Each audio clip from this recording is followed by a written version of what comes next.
All right, we are officially rolling for the January term of 2021 in the MCBS Project and Portfolio class.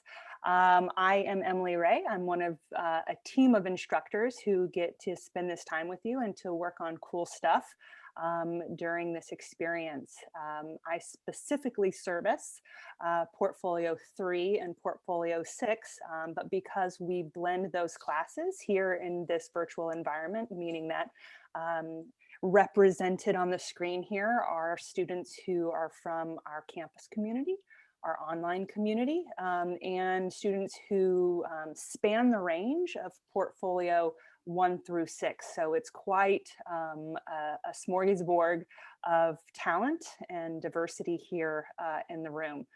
Roxanne, you want to say hi? I do. Hello, welcome everyone. Happy New Year. And I hope we're all ready to get started and move forward and enjoy this experience. Renee, I'm going to pass the mic to you. Good morning. Can you hear me? Mm-hmm. Cool. Good morning, everybody. Look at all these faces. Oh my goodness, 2021 is in effect. I'm trying to get my setup. Look at this. We got some new faces and a couple of that we haven't seen in a little while. What's up, Brittany? Got the big mug going. Yeah. Haven't seen you in a bit. Ariana, you look like you're like filming a movie over there. It looks super cool with the dark space. So. And Andrew's about to jump on camera too, according to the chat. So that's cool. What up, Swanee? Hey, what's up? Woo! What kind of adventures you getting up to in the new year, Swanee? There's a Netflix show I'm working on, documentary that we're doing about really cool subject I can't talk about too much, yeah. But it's gonna be cool. Really impactful, kind of switching gears to do something on social injustice. So I'm kind of looking forward to that and just looking to rock it in 2020. You always are. You always are. And just to clarify, for those of you who aren't totally aware of Swanee's background, when she says she's working on a Netflix show, it doesn't mean that she's binge watching it. It means that she's like literally working on the production of it. So there's a lot of skill and talent on this portfolio team, and we couldn't be more excited to join together to support all of what you guys want to do in this new year. I definitely want to take a little time this morning just to speak to each of you and just to say Happy New Year, but also to kind of hear from you and to check in on where you are, how you're feeling at the start of not only this new term, but definitely a new year that we all kind of were really hoping to, rush into. And so we're going to go around the grid here and just introduce ourselves. And there are 3 questions that I'd like for you to address. The first one is, what is your name and what portfolio are you in? Indicate if you are a campus student or an online student. Of course, we're all attending virtually at this moment in time, but just, we'd like to know, which environment that you're in.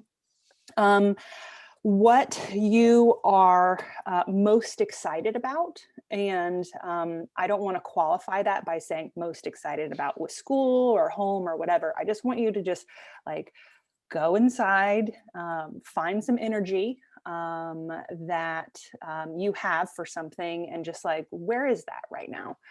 So again, I'm just going to ask you your name, what portfolio you are in and whether you are online, and then what are you most excited about right now. And as she always does, I'm going to kick this over to Roxanne to facilitate and call on you guys. Well, since you said to go in order, I am going to go in order. Oh. And I'm going to start with myself. I'm Roxanne DeLeon. I am affiliated with Portfolio 1 and Portfolio 5.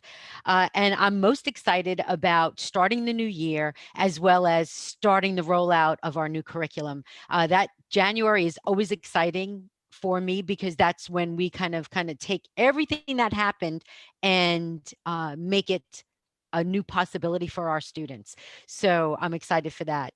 And now I'm going to turn it over to Catherine, who is right next to me. Good morning. I'm Catherine Rollins. I'm in Portfolio 6. I'm an online student, and there's actually 3 things that I'm most excited on the top of my list right now. So I just got accepted for the Red Cross volunteer service in their public relations department. That is so great. Super excited. Yeah, I know. I'm like so thrilled right now. The second thing is my brand, The High Heel Gamer, is actually taking off really well.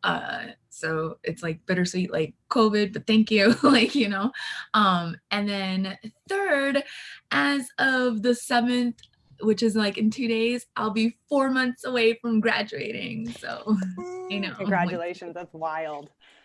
I just remember working together over the summer, and you were what, in Portfolio 4 at that time? Yeah. Yeah. Yeah.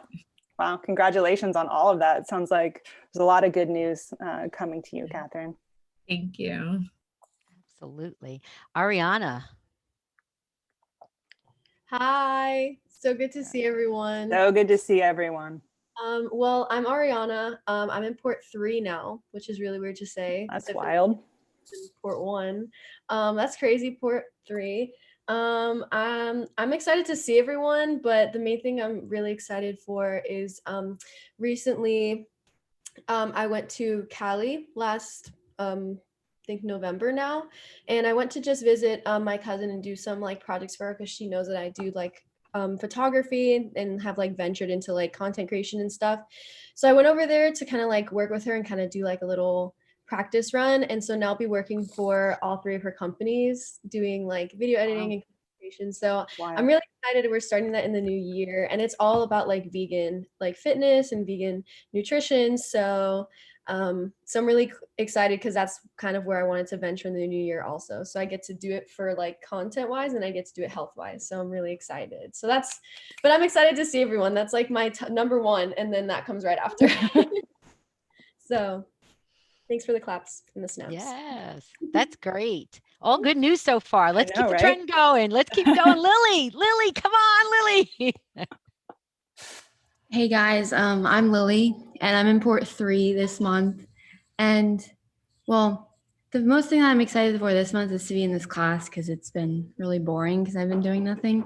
But then also I've been living at my grandma's because we're doing house renovations, and I just want to move back to my house. So got a brand new kitchen and everything. So yeah. Oh, that'll be great once you get there. Yeah. Renovations always take way longer than you plan for. I think they will. Yeah, especially when you add on. It's annoying. Well, we hope you get settled in your space soon. Thank you. Great to have you. Yes. Rachel. Hi, my name is Rachel Delavay. I'm at Portfolio 3.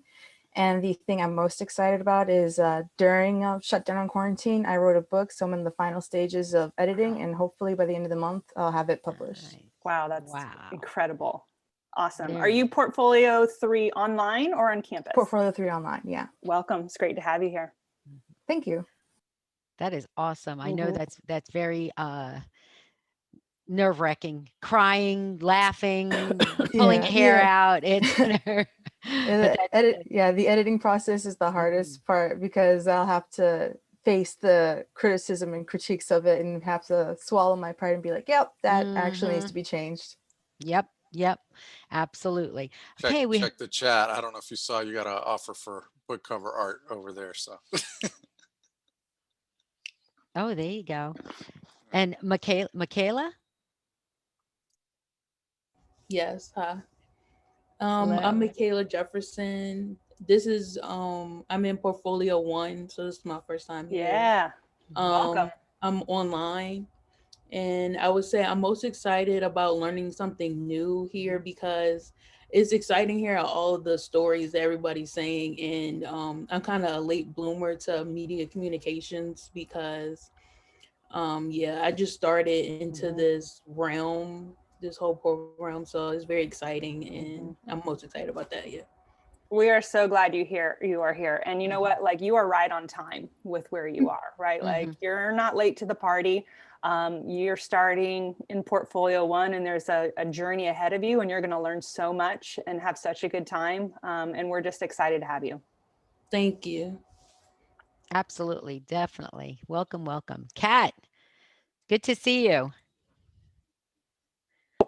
Hi, everybody. I'm always the one with technical difficulties, but hi, my name is Katarina Cassard. Everyone calls me Kat. I'm on port 2 and I'm switching from campus to online because last year I moved to New Jersey, so I'm no longer in Florida. Yeah, so it was a huge change.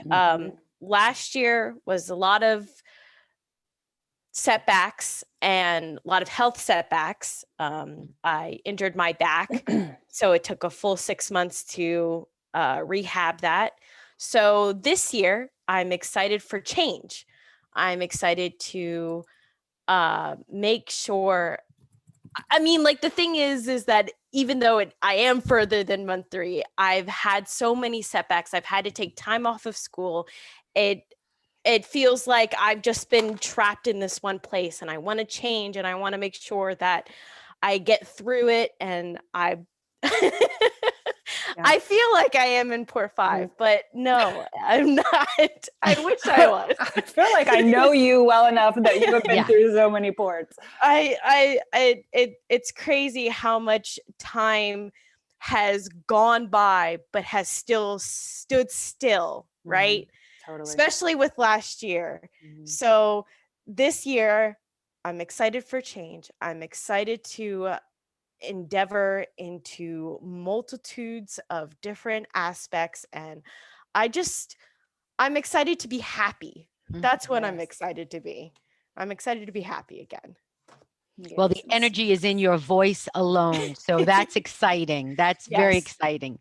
Yeah. Well, that's good to hear. And I just want to say, Kat, like I can totally resonate of being in the place where you're just like, I need something to change, right? Like, and the energy and sometimes kind of the angst that goes along with that. And I just want to encourage you to celebrate small like movement towards the way that you want to feel.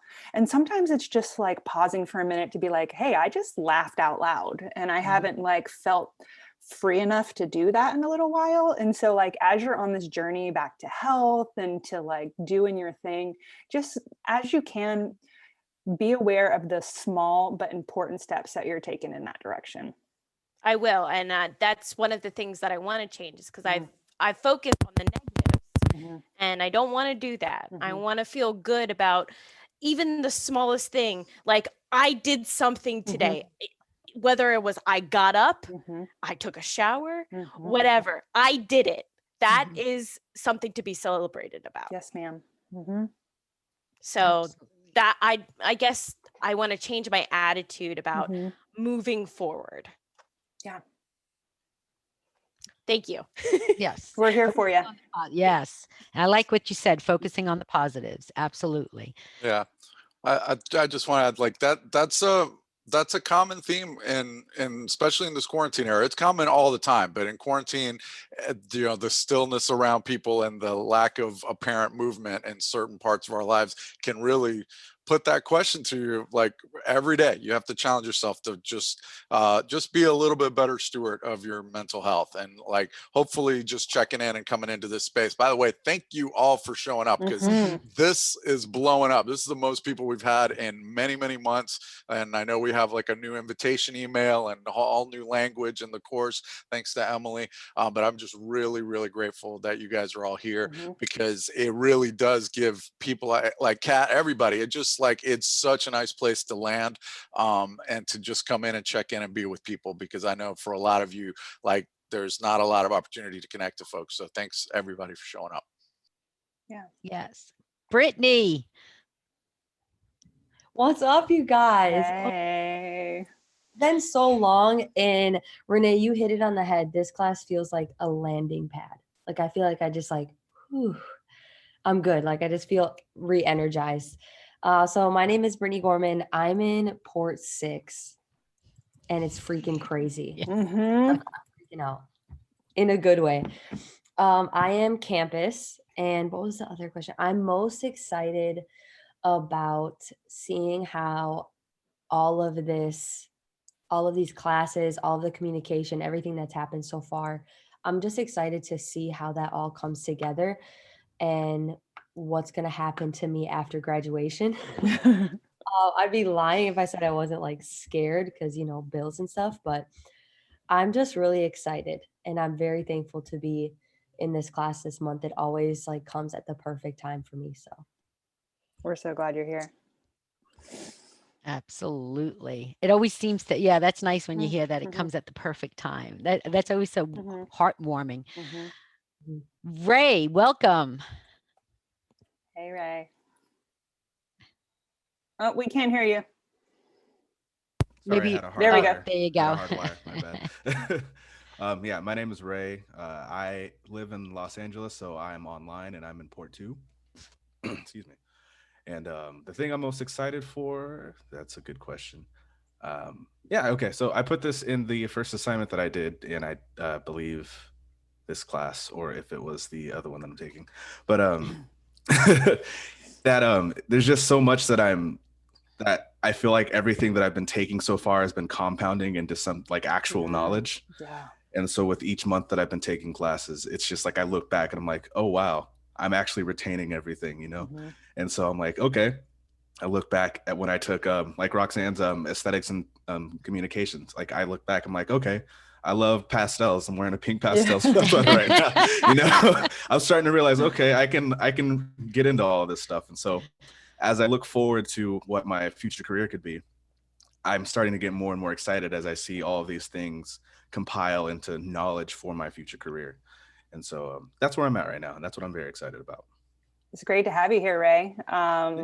Like I'm excited to learn more about what you're into and to see like how, you know, how you synthesize all that, right? Because that's what you're talking about, is that like you're learning all these things and essentially you are like connecting in the dots in the shape that is going to be uniquely you. Yeah. Right. Very excited. That's pretty cool. Absolutely. I love to hear that you're embracing your learning, and you have an outstanding voice. Your voice is very strong. Thank you. You need a podcast. Yeah. I mean, you never know. That's the thing about these portfolio classes, is that like the ideas just don't stop, and you're gonna like get all of these things like thrown at you, and you just see like what sticks, right? Like just what sticks. That's awesome. So Renee, you didn't tell us what you're excited for and your portfolios. Share that with us. All right. I'm Renee Otero. I've got portfolio 2 and 4, which I share with Swanee. I'm excited about so much stuff. I'm like, again, I'm super excited about the whole new curriculum. I'm so grateful. For those of you that don't know, we run this as a team, and it's kind of a family, but we've been without Emily, who's like our North Star superstar leader. And she took her yearly sabbatical in November to just chill and live and do her stuff and work on her projects. But she also took December to basically write a book. And so she rewrote every single word of all of portfolio based on all those surveys, all you veterans that have been in here for a while, all those surveys that you've had and all those conversations that we've had, to get feedback on like why this works and why we do this class this way. Like we have had a lot of this conversation just in our space and with you guys, and also in our team huddle. But it's been just an absolute gift to have Emily go back with all her skills and superpowers and rewrite it and redesign it and put it all together in a way that fits so well. So that's what I'm most excited about, just that we get this whole year after it's lovely 2020, we get 2021 with brand new, Emily styled curriculum that we get to navigate with. But also I've just been like super productive with music and just trying to stay healthy. I had, did a good morning meditation, workout, coffee, breakfast, all the good stuff. So trying to just like really dial it in, but I'm really just super, super excited for PPX. Did you guys see the new branding? Like, so yeah, so it's going to be cool. So welcome everybody. Yeah, I loved your Instagram post. That was awesome. Emily, your Thank you so Instagram much. post. Yep. It's like a get pumped, everybody. Yes, yes. Matt, how are you? I'm good. My name's Matt Ank. I'm in Portfolio 4, and probably the thing I'm most excited for would be getting a resale store off of the ground in the last month. So I wouldn't say motivated, but like really helped me and like gave me ideas about vintage reselling. So right now, like I've started doing exactly what Zai did, and we meet up at the bins and like shop. So like I'm pretty excited for that for 2021 because I've made like pretty good money off of it in like 4 weeks of doing it. So it's pretty exciting. That's awesome, man. I know that like your work with Zai has really been influential in like a lot of ways, from like the podcast and all that you did. So like it's cool to see you like funneling that energy, right? That's propelling you forward. I have more podcasts. I have another one this month with Cash. He comes back from Toronto and he dropped an album, so I'll interview him. But I did like 3 more interviews after Zai's, so it kind of kept me on the roll. That's awesome, Matt. Yeah. Great to have you back. Love to hear that you are like having some success with that retail stuff. There you go. Maria. Hello, everyone. My name is Maria. I am Port 3, and I'm most excited to come back to Orlando because I took a break last month and I went to Brazil, but the border in the United States is closed to Brazilians. So I'm in Mexico right now doing a quarantine, and I also started a project with a friend of mine. She has a store, a bikini store, and I'm going to help her with her Instagram and everything about it. So I really want to come back to Orlando and produce content and continue my life. That's awesome. Well, we wish you a safe journey on your way back. I know that Rafe did the same thing recently. He finally made it back from Brazil via Mexico the same way. So, just let us know how we can support you. It's not an easy thing what you're doing right now as far as the logistics and trying to be safe. So keep in touch with us in whatever ways that we can, assist you while you're on this journey. Thank you so much. Yeah, for sure. Absolutely. Absolutely. Andrew. Hello. I'm Andrew. I am in Portfolio 6 as well for campus. Wow. And the thing I'm actually most excited about, I have just recently been accepted onto the Super Smash Brothers team for our esports for the Armada. That's awesome. Yes. I love that. So, congratulations. And funnily enough, I have a few games later tonight that I actually get to play already. So like we're already getting set and I'm already rolling, getting ready to play for them. Wow, that's so cool, Andrew. Like, awesome. That's so awesome.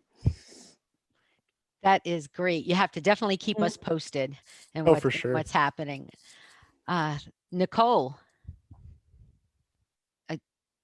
Sorry.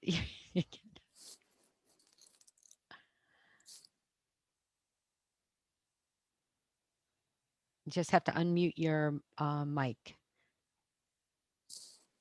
It should be on the lower right-hand side, left-hand side.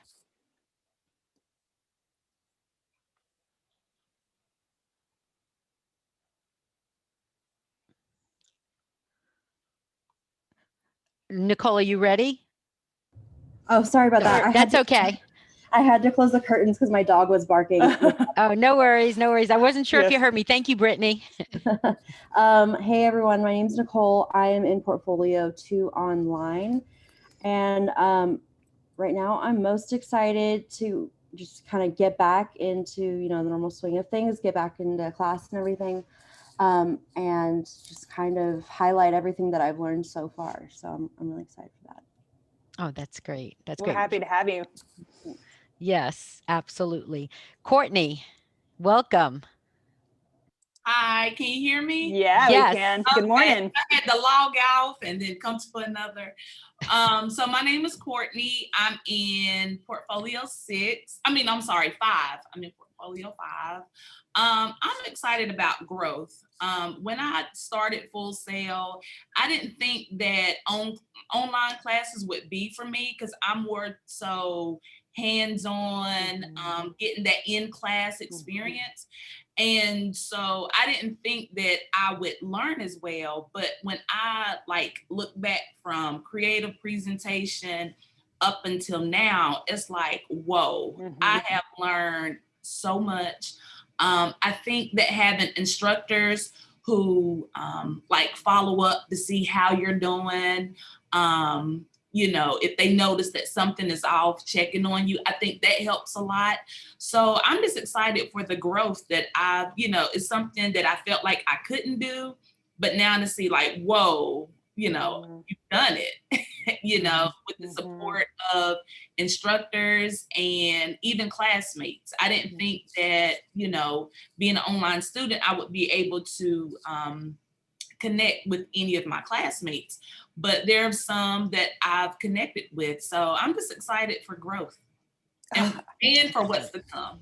I love that, Courtney. To hear just your own recognition of how far you've come and that there've been some gifts along the way in terms of connection and collaborations within this community. Sometimes we have to pause and just take that retrospective to be like, this is where I started and look where I am now. And so so excited to have you in Port 5. And sorry, I'm in my office. 1 minute. Yes. I'm sorry. I have had an office like that too, where it goes dark on you. Yeah, we've had classrooms like that, and then you have to get up and wave your arms. Yeah. Well, we're just happy you're here, Courtney, and let us know how we can support, your next best steps. Yep. And can I say one more thing? Please. The other thing that I like about the media communications program is just the RISE model.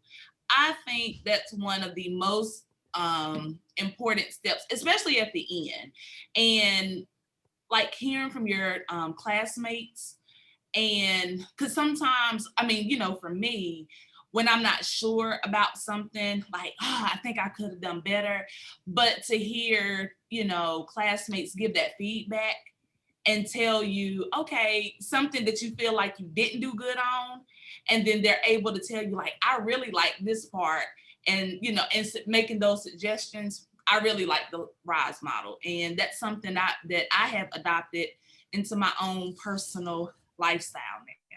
So I just want to say thank you to everyone. Emily. Yeah, that's Emily. That's Emily's baby. So thank Emily. You, I gotta tell you, Courtney, Emily created that. You got a testimonial there, Yeah. Emily. Seriously, I'm feeling a little misty-eyed because I even just this morning I was flipping through the grid and reading this thing that this woman posted about how do you know when to give it grit or to give up. And there are things around the RISE model that I created that 10 years ago. I created it 10 years ago specifically for the online learning community. And it has lived and breathed on its own for so many years, but I feel that there's more that I could do with it or should do with it, because it seems like folks think that it's helpful, right?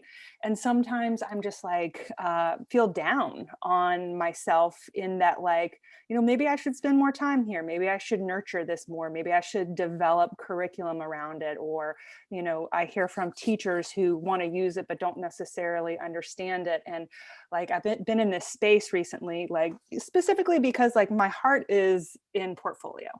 This is where I get energy and where I live and breathe. And so when I have extra time, I just want to be doing cool projects with you guys, not necessarily building a RISE model course, but to hear you say, what it's meant to you and that it's been helpful is just really, it feels grounding to me. And so thank you for that. It has given me a little bit of renewed just dedication to this thing that I know has value, but that sometimes, you know, I neglect in my ambitions to bring it into the larger space. So just thank you for saying that.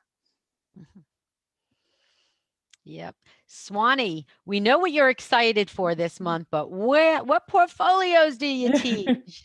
Hey, I teach portfolio on campus, and I share portfolio 4 with Renee.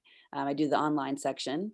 So yeah, I'm excited again this year to have my wedding. Yeah. Oh yes, yes. Is it going to be the Iceland version? Yeah, I'm really hoping. Yeah. Because everything's still planned. Okay. So.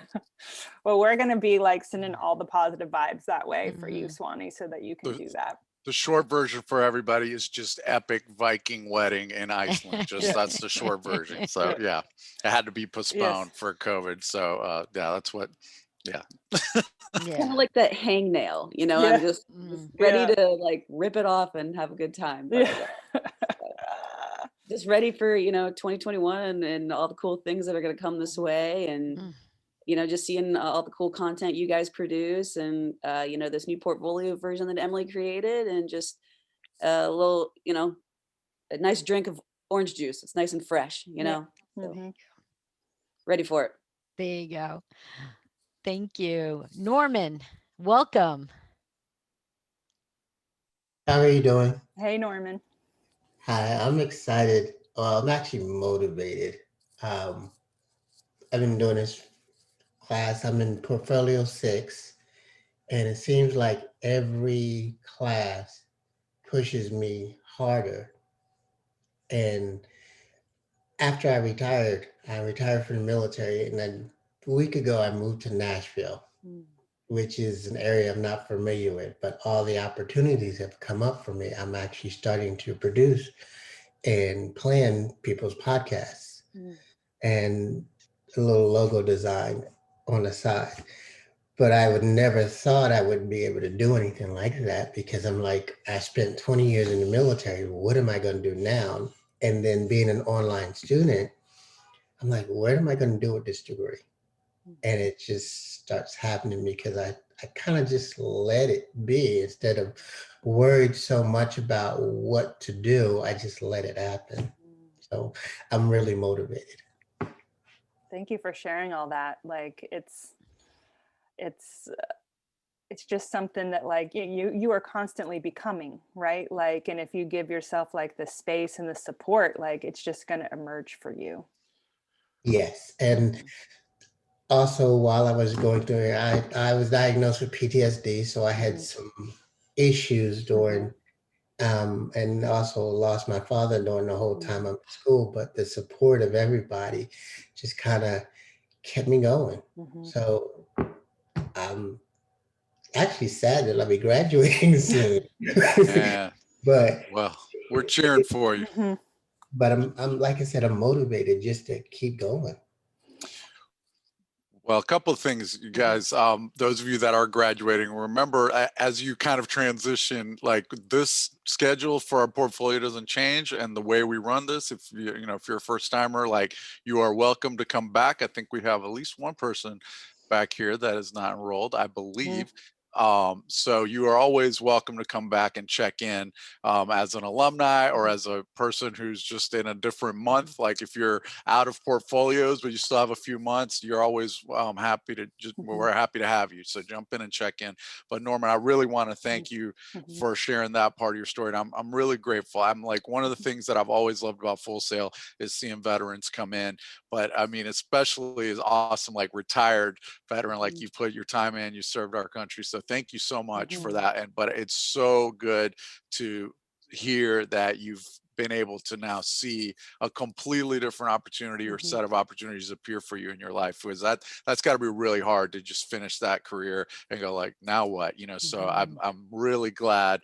And I mean, Nashville is a really interesting town, a lot of energy, so hopefully I hope that's a good fit for you. But it sounds like you got some opportunities just popping up, so go get them, man. Have fun and enjoy this like second life professionally. That's really just great to hear it, so thank you.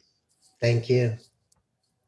Yes, thank you. Thank you. I love that you're got out of your way and embracing like you're diving into what can happen next. And I love hearing that. Thank you for sharing that. I had another quick thought for you guys, just the younger students in here. We have a couple older students talking about like their transition and their life changes and their growth, you know, and that, so just like look ahead, you guys, you know, when you guys are actually equipped for that same journey. You have so many tools. Like part of what we love about MCBS, like what can you do with this degree? Whatever you want in whatever industry you want. You know, that's one of the things that we are very proud of. And like we see all our grads succeeding and getting hired and thriving in so many different things. So, and it's like, it's not hot air, like it's just what happens. You guys are very nimble. You know, whether you know it or not, you have so many different you know, aptitudes and skills that you've picked up, but just continue that and then continue that growth mindset. Even if you feel like you're stuck down the road, you guys have so many ways to pivot. So just keep that lifelong learner thing and keep developing all those interests as a lifelong habit. Part of like what we do in Portfolio is try to help you just get on that set of habits or that routine of just like reflecting and checking in with yourself and going. But I just love hearing from some like older students that are in like life change different scenarios than like, hey, I'm like 2 years out of high school and everything, I haven't really had a job yet. Like it's a very different place, but you know, it's the same thing. And I think just the way that the world and the economy is setting itself up, like we're all forced to do this. And you can see people having to change just in COVID is like, it's put a spotlight on that. So many people have had to change so fast, but you guys are very, very well equipped for it. So, you know, have trust that, but you know, it's not going to make it necessarily easy, but you guys are equipped for the journey. So just keep digging in, have fun. Yeah. Thank you, Renee. Sarah, it's great to see you. Hi, everyone. My name is Sarah Hughes. I am in Portfolio 6, normally on campus. Yes. I'm super excited to collaborate and just meet people online and on campus. I'm also excited to pitch a project for this month. So can't wait to see how that turns out. Also 3 months or less than 3 months till graduation. So don't have any expectations for 2021, but I just feel happy and ready to move on. Yep. Excited that you're here, Sarah. Like I got a little bit of a preview of what it is that you want to do. And I'm excited for you to share all that with the group today and to see what kind of magic can happen a little bit later. Absolutely. Thank you. Taylor. Sorry, I just realized my camera was turned off. How's everyone doing? Pretty good. I'm Taylor, like you said. I'm in Port 2, I think. I took a bit of time off after Port 1. I took it right after COVID hit, which was like the month after Hall of Fame. So it was right in the thick of it, but I felt it was better for me just to take some time off of taking port classes and wait until I could have more time to put into them and come back to campus, which I'm doing this month actually. So I'm excited for that. And I'm most excited just to get back into working with other students. I've spent a lot of time working with a production company in South Florida, but it's still not the same as being able to collaborate with peers. So I'm excited for that.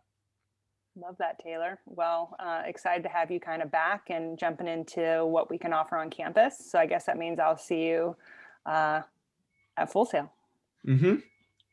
Awesome. And welcome back, Taylor. It's great to see you again. Thank you. Jackie. Hi, bear with me. I'm in my car. No worries, no worries. I work a full-time job outside of this, so that's something that I'm actually pretty excited about. I've been able to do schooling online and then be able to, you know, work while doing this. Considered an essential employee working for an internet service provider, so that's been pretty fun. But the other thing that I'm really excited about is that in Port 5, I actually have come back myself from some time off 2020 hit pretty hard. There's a lot of things that happened and things that, I'm sure all of us can agree that we weren't prepared for. But just being able to come back and get into the swing of things with schooling, it's just really cool and fun to see how I am starting to hone in and like on what part of media communications I want to do. I've been picking up more side projects for more graphic design, which I wasn't anticipating, if I'm being honest. I've been doing some logos, and I've actually jumped headfirst into doing trying to start a photography business as well. So it's been pretty chaotic and fun the past couple of months, but I'm excited to pick a project for Port 5 of what I've been doing and trying to push myself further and be like, all right, I want to try and learn these new things and show what I'm capable of doing. So that's awesome, Jackie. I just want to honor all of you guys who are like being essential workers and who are like taking calls from your car or from Mexico or from, or from your actual job or your bedroom, right? Like, or your grandma's house, or like any of these places where you have continued to commit to yourself. Like what you are doing, you're showing up to class, but really what you're doing is you're showing up for yourself right now. You're showing up for your energy, for your dreams and all of those things. So like, I just, I think it's important just to say, like, to acknowledge that for yourselves, that like, you could have not been here today, but you are. And like that, like if I was making a list, like maybe Kat wants to do, of like things that you can be proud of or happy about or feel like you're doing something good, like you showed up for yourselves today, which is awesome. And yes. My apologies, I just wanted to add, this is the first time I've actually come to one of these meetings for Portfolio, and I feel like I've really let myself down because this is awesome.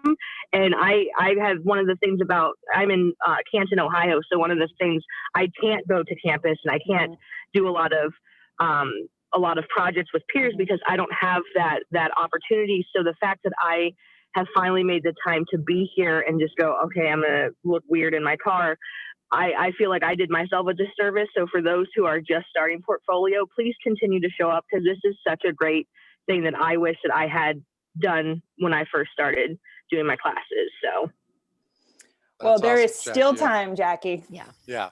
Again, open invitation whenever. So you can literally, again, and what that means is like, if next month you got 2 core classes and you're grinding and working on stuff, but you're not feeling lively and you need some huddle time, jump in. And if you, after you graduate and you're like, oh my God, what am I going to do? Jump in, just come get some of the energy and give back.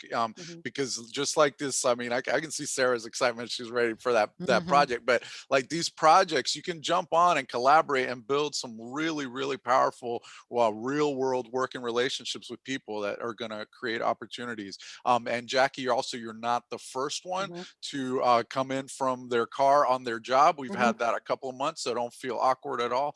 That's totally cool. And again, I want to thank Emily one more time, because I really do think that the language, like the way that the class is, we have more online students today than we've ever had. And I think a lot of it has to do with like the class is rewritten and the language, the invitation to join is a little bit different. And I think it's, you threw out a different line, different bait and caught more fish, so I think that's going to really be a benefit to everybody, both the online students that maybe never took the opportunity, but campus students that are going to get a much broader mix to network with, and people that live in different cities that you really are, it's going to be a big value. So thanks again, Emily, for the awesome rewrite, because I think we're seeing results like immediately, and I'm so excited. Jaylene. Hello. Welcome. Good morning. Sorry for, I'm here with my little ones. So that's okay. Yeah. I'm in Port 3. I'm online, even though I am here in Orlando. But because I am with my little one and I am working, it's just better online. And I am very excited, to see what more there is to learn. So far, everything that I have learned, I've actually been able to use on my side job, which is a pageant director.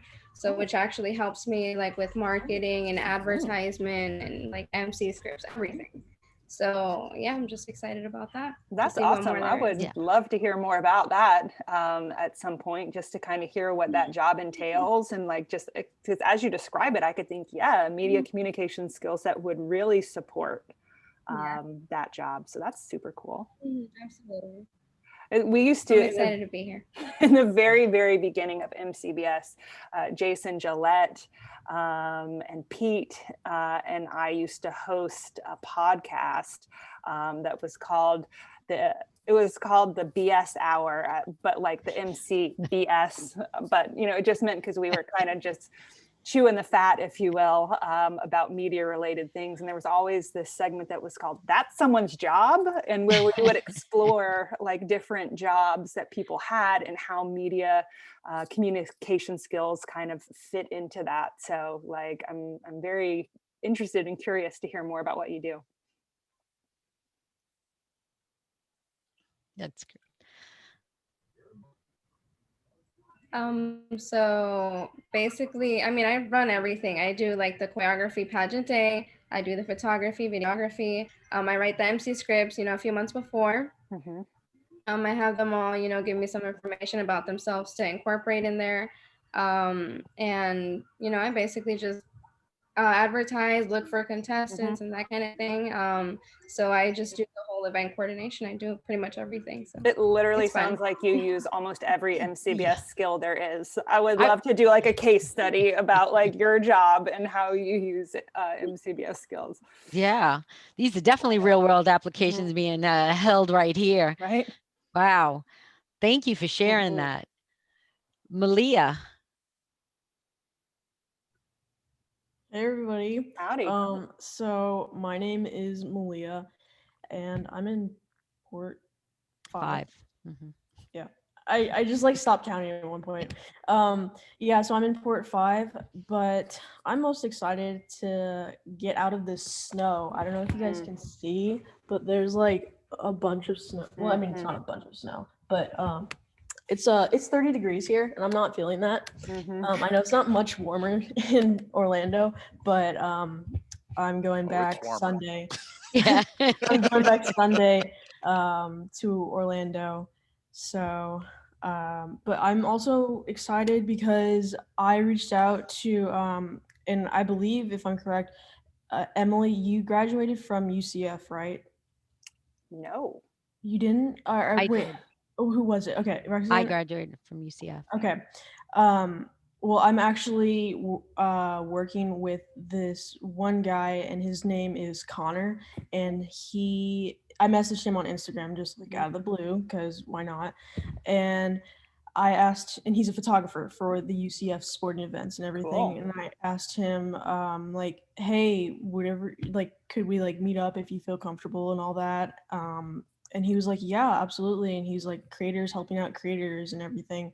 Because for those who don't know, I'm my main thing is photography, and then I also do video editing for fun, just on social media.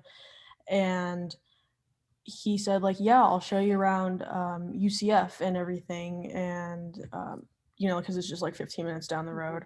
And he said, yeah, I'll show you around UCF and we can take photos and everything, and you know, it'll give you an idea to you know, see what it's all about and everything, because I used to take a bunch of sporting photos until like Full Sail. But so yeah, and then I believe I'm allowed to say this now, but I have a job with MCBS. So I don't know if you guys know Lexi. She is I guess she's the social media manager and everything for MCBS. And so if you guys are in the Facebook group, which you should be in, basically she posts like the virtual events or just like any events that are happening, and she updates like the website and everything. And her and Shannon have been helping me out. There was a little bit of a pause there because there was something with like work study and everything, but now I'm gonna reach out to Lexi soon, but yeah, that's one of my things this month is like getting stuff ready for like the MCBS page and all that stuff, because I want to work on that, and I definitely want to include the online students more, because like I feel like especially this month there's a lot of online students, but since I've met some online students and been able to talk to them just like outside of portfolio or whatever, and it's been like really cool. Like I feel like I'm really close friends with them, you know. So I definitely want to include you guys more, because you guys, you know, we're all a family, like no matter where you're and at. we're all online right now. So, yeah, we're really you guys, yeah. Yeah.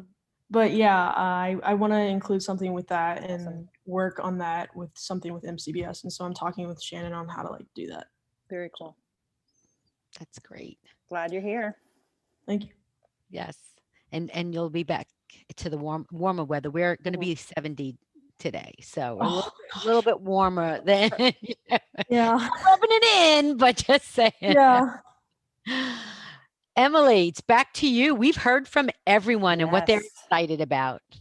Oh gosh, you guys, you might wonder why we take an hour of time to do this. And it's because getting to know each other and to know like what we're into or what we're excited about or what we're nervous about or scared really kind of allows us to like build community, right? And to be able to support each other with what's going on. And so, you know, I will say kind of from a faculty mentor perspective, like the more that I know about each of you, the more that we get to know who you are and what you're into, the better we can support you in any area of what you're doing. And so like, I might not be a podcast specialist, but if I know that you're into that or that you have some, you know, some momentum or movement in that direction, like I can be on the lookout for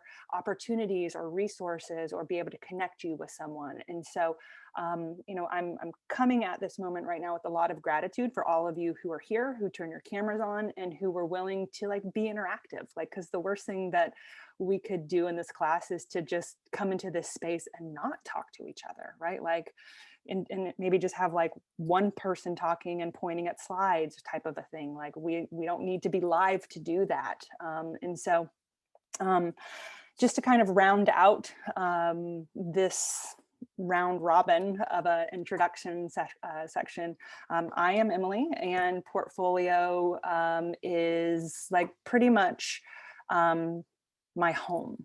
And I say that because like I feel most myself when I am in this space with you guys, because like there's just a lot of magic that happens when we come together like this, when we create, when we get to know each other. And like the thing I'm most excited about, obviously, is the launch of the new portfolio curriculum. For years now, I've been collecting data from you guys, and data in the form of feedback about like, what do you think about portfolio? What do you need? What do you want? You know, what do we see as faculty? How can we infuse this experience with the things that are going to best support you and what you want to do in your careers. And so like, honestly, I at times in doing this rewrite, I did take December to sit down like in front of the computer and to be, finding the words to talk about kind of what we intuitively do in this space. But I have been writing this in my head for years now. I really got kind of, what's the word I want to use? Like I got super into my head about it, right? Like, because it feels important to me. And it felt like, I really want to give this like the time and the attention to make sure that like we're creating something that supports you guys. And I'm sure this feeling might be familiar to you, but like, I was like, oh, it's not perfect. I can't push it out, or like, oh, it's not good enough, or, oh, I don't want anybody to see it yet. it's kind of ironic because it's like one of my best known sayings is like, don't let perfect be the enemy of good, because like good is where it starts and great is where it can get to, but it's never going to be perfect. So don't let that stop you from getting started. Right. And so like today we are officially launching like this new project and portfolio experience, and we are calling it an experience because that's what it is, right? Like it's not necessarily a class where you're going to come to and that you are going to get a whole bunch of knowledge, right? That's poured into your brains. Like, I mean, that might be your you know, what you do in other classes where you're learning like particular skills or techniques, but this is all about like mindset and skill set. And if what we can do here is help develop within you awareness and reflection about like who you are and what you want to do and how you can support yourself towards getting to those spaces, then like to me, we will have done more than teaching you a finite skill, because that's something that you're going to be able to use in this moment and in moments beyond this. So I did have a request from Brittany earlier that, you know, if we can pause for a second and turn our cameras on and just kind of take a group photo. Brittany wants to do a screenshot of all of our smiling faces here for 2021. So like if you have the ability to go ahead and turn your camera on, please do. If not, totally fine as well. I'm going to give, you know, I'm going to give it like maybe 10 more seconds to see if Sarah and Jaylene want to, oh, there's Sarah, want to turn your cameras on. And if you can't, totally fine. So Brittany, you tell me when you are ready and we'll just do it. I'm ready. Okay, so 1, 2, 3, smile. Awesome. All right, thanks for the idea, Brittany. I'm like super glad that, to like kind of capture this memory. So what I want to do now, guys, is, and like this is new because I'm going to walk through the new project and portfolio experience kind of from a high level. We're not going to get into a super amount of detail, but I want you to understand the thought process and the structure of these classes as you proceed through the MCBS program. So I'm going to start really quickly, and I'm going to share my screen.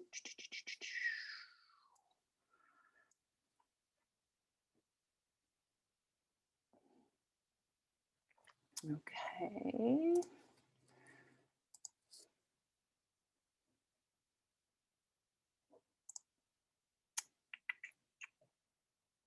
Okay. Can you see my screen? Great. Yes. Okay, and I'm going to see if I can go ahead. How about now? Yes. Okay, and how about now? Yes. Okay. How about now? How about now? How about now? Okay. All right. So I wanted to start off this kind of introduction of the new curriculum in this way this morning with you guys. At the start of every month, we are sitting on top of an opportunity. And when we are in a project and portfolio class, that opportunity looks a little bit different than it does in other classes. And we're going to talk a little bit more about that moving forward. But what I want to say at the start of this is that in project and portfolio, you are invited to do something meaningful for yourself this month. We have 4 weeks together, which means that we have 28 days to push forward in some kind of meaningful way. And meaningful is going to be defined by you. And so what it looks like for one person isn't the same as somebody else, because you don't have the same goals, you don't have the same aspirations. And so at the very start of every class, we want you to be thinking about like, what does that look like for me? What does meaningful progress, what does meaningful, forward movement look like? And you're invited into this, and you will be supported with whatever that answer is for you guys. And so like, we have kind of been talking about the launch of this new curriculum, right? And what does that really even mean? It means that all of the activities that you see in FSO are newly written. And that your experience of portfolio before, while there may be some things that are familiar, we want to orient you to the fact that there are some things that are very different. And we want you to be paying attention and asking questions. As I kind of set this up a little bit earlier, like this is about 2 years of thought and development and conversation with you guys, with this port team. Like, you know, I might have been the one to sit there and type this into a document or put it into FSO, but like this is all of us, and this is the product of everything that, you know, I have heard, that you have said, that we have come up with, that would make a meaningful project in portfolio experience in the MCBS program. So I'm going to walk through some of this stuff just to highlight really quickly for you what's different and what we can look forward to. I will say that this is not perfect, and you guys are our inaugural group. Which means you are our beta testers, which means you are our proofreaders, which means you are our please get in there and break this so we see where we need to like put some band-aids or fix or phrase it a different way. So like, I just want to say we welcome your feedback as you just kind of get started in this, because we will continually be making changes to make this a stronger experience. So the mission, right? Like always kind of keeping that as a guiding star. Like what we want to do is to deliver to you guys an integrated educational experience that allows you to do 3 things. The first one is like discover who you are, like your identity, like who am I in this space? What am I into? What do I like?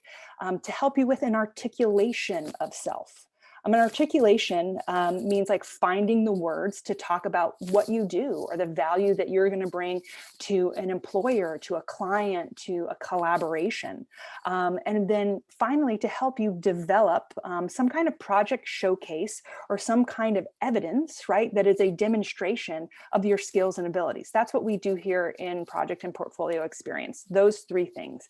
When we say we developed like an integrated experience, what that means is that like we're not just here to grow professionally. We're here to grow like personally and scholastically and also like socially. And so like when we talk about that, we're talking about multiple factors here, that this isn't just like a school thing. This is like we are developing as individuals in ways that are going to help us in a more holistic manner. The vision for what we want to do is student-driven, faculty-supported transformation learning.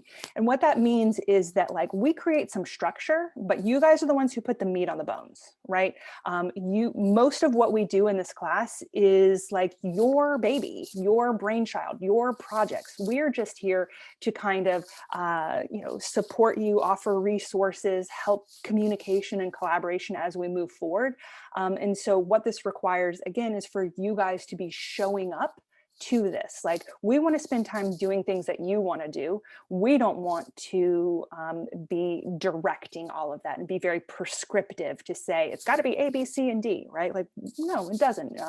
Whatever you're into, that's what we want to explore. But what it requires is for you guys to reflect on, hey, like, what are we into? I found this quote early on in the writing process, and it really stuck with me. Watch carefully the magic that occurs when you give a person just enough comfort to be themselves. Like sometimes I feel worried / sensitive / I don't know, maybe defensive about like portfolio seeming woo-woo. Right, woo-woo, in that like we talk about like how we feel about things, and we try and get to a deeper level of understanding about like what we're doing and why we're doing it and what's our intention and like why the hell are we putting in this effort. Like that is the bedrock of this process, to say that like when we can show up fully as who we are, right, and to say like this is what I want to do but I'm not good at it. or like, this is what I want to do and I don't know how to get to the next step, or like, I don't know what I want to do and I feel scared about that, that's when we can really make some important shifts in growth and development. And so like, sometimes when I like watch you guys at the end of the month, and you guys are giving presentations, like I get emotional. I get emotional because there is a magic that happens when you show up for yourselves and release yourself to the process. Kind of like what Norman was talking about, is just like when you kind of get out of your way enough to like go through the experience and to see how much you've grown and changed on the other side of things. So this was kind of like my guiding inspo, you know, as I was trying to find the words to talk about what we do.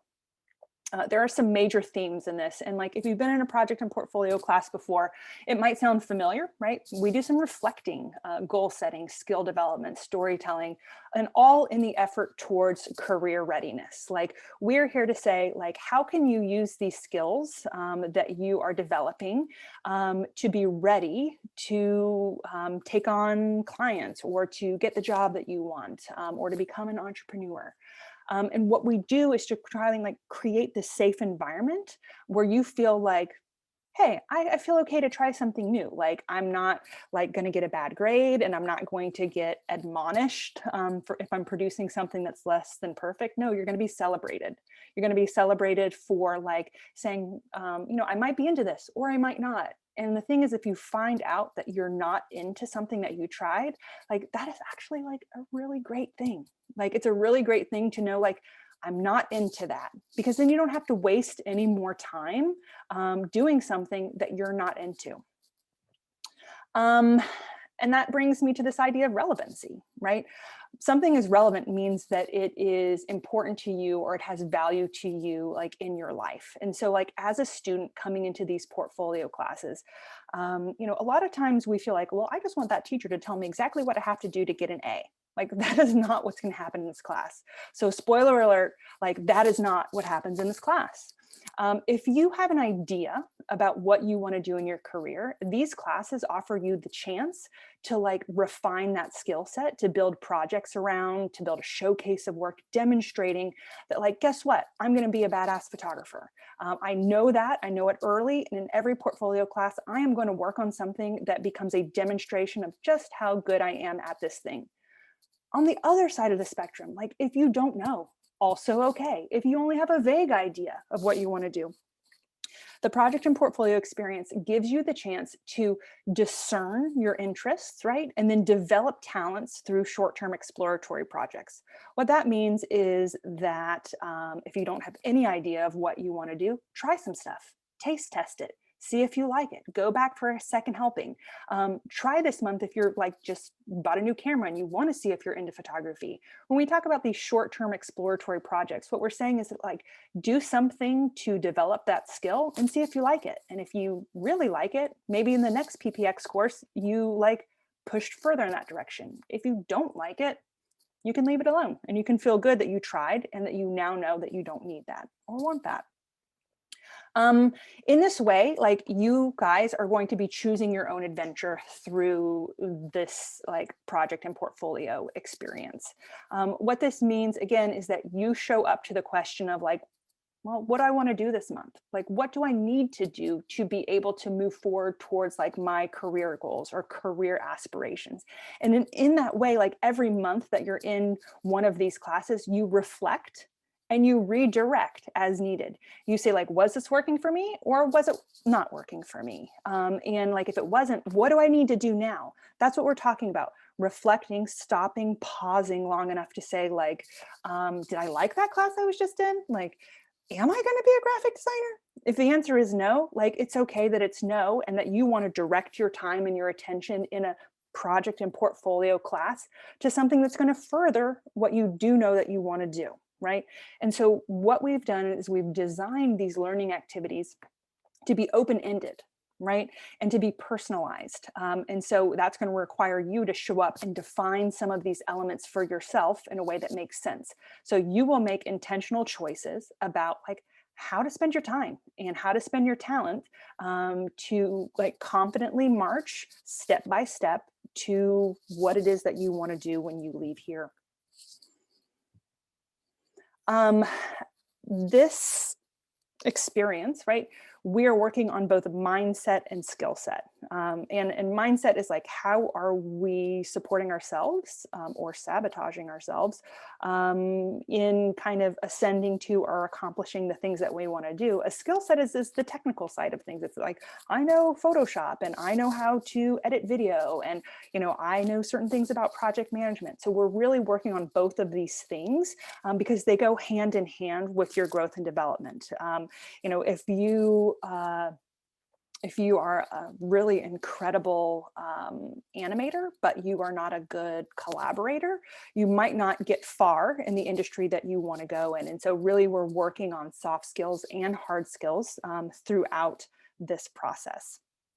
You might feel some discomfort. Like, again, spoiler alert, you might feel like, oh, I don't know this, or, oh, I don't know if I should try this, or I've never had to do this before. I've never had to answer these questions about myself before. Like, that's okay. And that's expected. And it's also desirable. It's desirable in that, like, when you feel this discomfort, like, you react to it, you learn from it, you know, redirect as a part of it. And so, like, that's where a lot of this, like, growth and development happens, is like when you feel like nervous about trying something new and stepping outside of your comfort zone. So what's new in this curriculum? Like, if you're project and portfolio veteran, you're going to be like, this all sounds very familiar. It does and it doesn't. All right. So this is kind of one of the bedrocks, this language, specifically career aspiration statement, that you're going to see show up in a lot of the activities. And like, let me break this down for you. What this means is, what do you want to be when you leave Full Sail? What do you want to do when you are done with this degree? That is your career aspiration. It is your dream job. It is your goal of like how you want to apply these skills in, you know, what you are doing.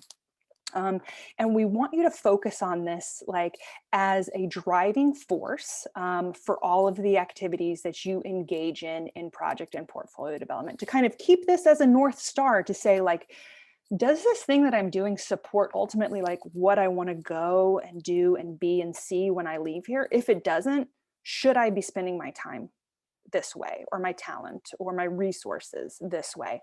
And the answer might be like, yeah, I want to try it. And that's also okay. But we want you to be making a mindful choice about that, an intentional choice about it.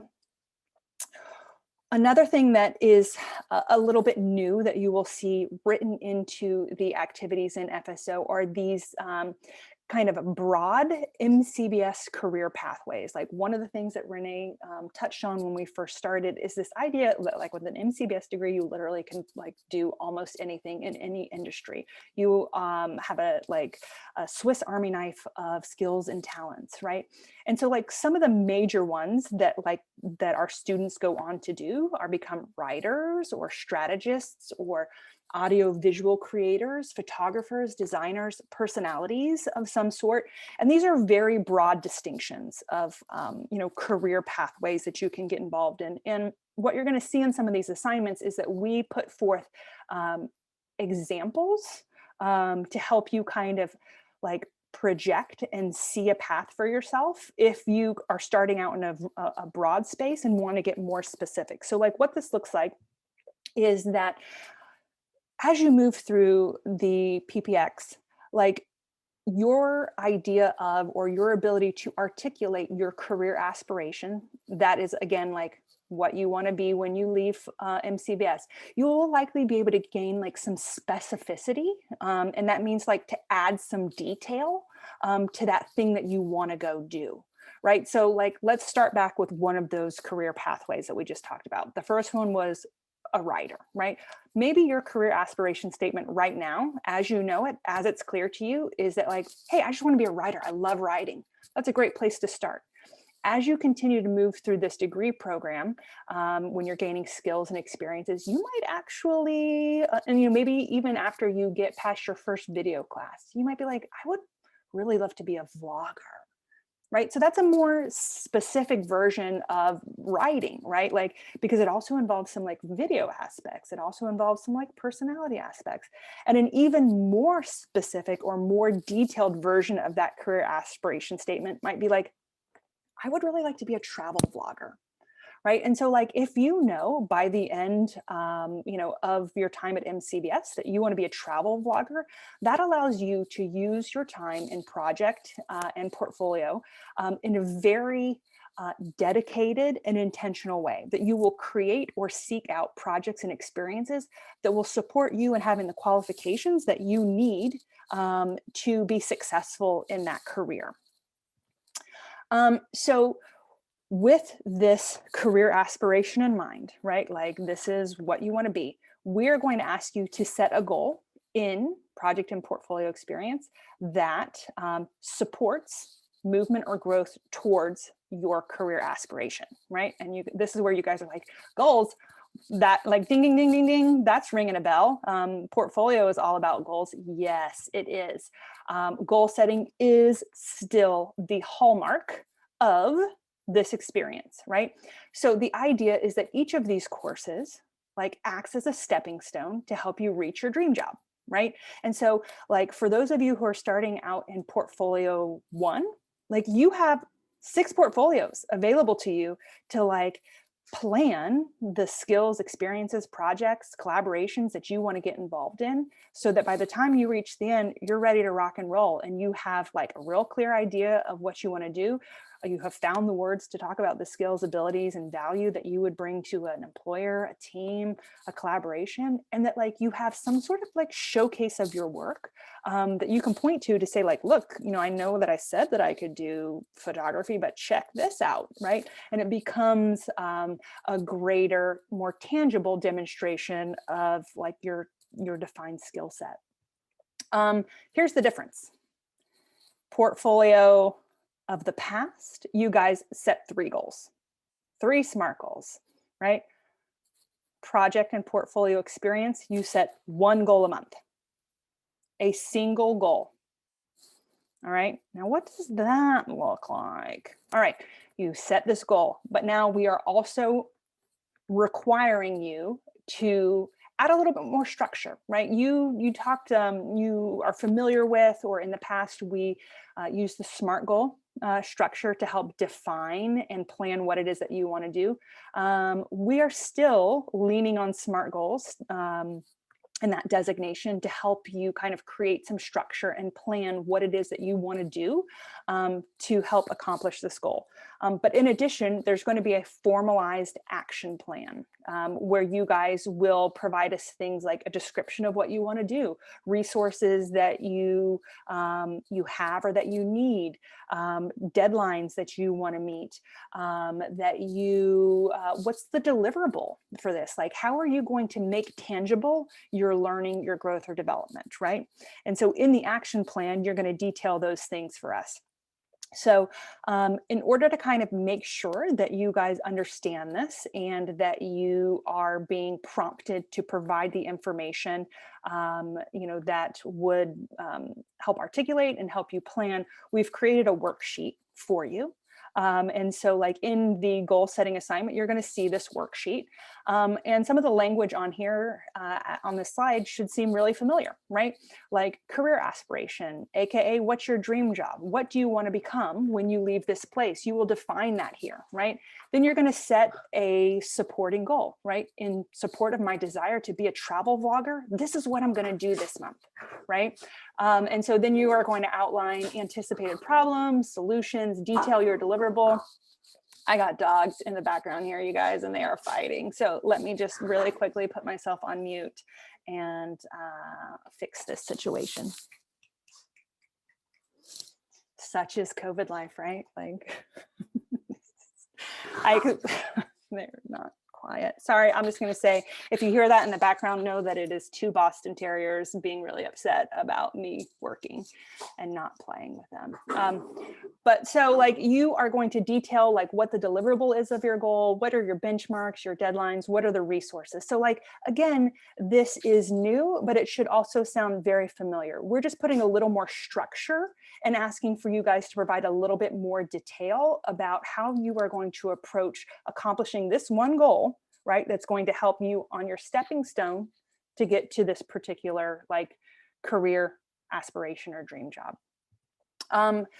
Deliverables, right? What do these deliverables for these goals look like? Again, this is the very open-ended part, and you get to choose what this looks like. This is sort of a collection of things that it could be. You could create assets, right? Like, what's an asset? Well, it's photos that you edited, or it's a video that you created, or it's a graphic design project, you know, that you have. It is a creative work that demonstrates skill and learning, right? You could write a case study. Well, that, you know, that can take many forms, but what it is like, it's a summary of a challenge that you face, the solution that you employed, and the results that you got from that solution. You can create a report, which is just more like an analytical review of like data and insights that you have gleaned from like research or from an experience. Or maybe it's a reflection, right? Maybe it's an introspective, like look at like the relevancy of an experience. And let me break that down a little bit to say like, what did you think about this thing? What did you feel about this thing? What did you learn about yourself? How is this going to propel you in an important way moving forward? Like, did what you do help? Did what you do hurt? Did you support yourself? Did you sabotage yourself? That's the kind of stuff that would be contained in a reflection type deliverable. This is some structure in some definition as to what those deliverables could look like. But I do want to say that like all of us are open to you defining it with greater specificity or to coming up with something that isn't listed here, right? But all that really means is that like you have to provide an explanation of that to us, like in your action plan. So you've got this action plan, right? And then midway through the course, we're going to ask you to give us a progress report. We've also created a worksheet for that progress report to keep you like on track with what we're asking for. But the progress report is really for you to stay on task, like, and to stay on track with where you want to be at a certain point in the month. You know, we ask you like, what skills are you using? What are you learning about yourself? Can you show us any of like your pre-production planning tools or materials, anything like that? Do you have a rough draft of your deliverable that you want us to look at? And so this is something that you are going to be asked to provide midway through so that we can continue to support you with what you need to finish and accomplish this goal and deliverable. And then at the end of the month, you will have a final deliverable submission, right? And so like this is a little bit different than portfolios of the past in that like we have asked you guys to set SMART goals and like you set them and you work towards them. And some of you showcase your deliverables by the end of the month in a presentation, and some of you don't.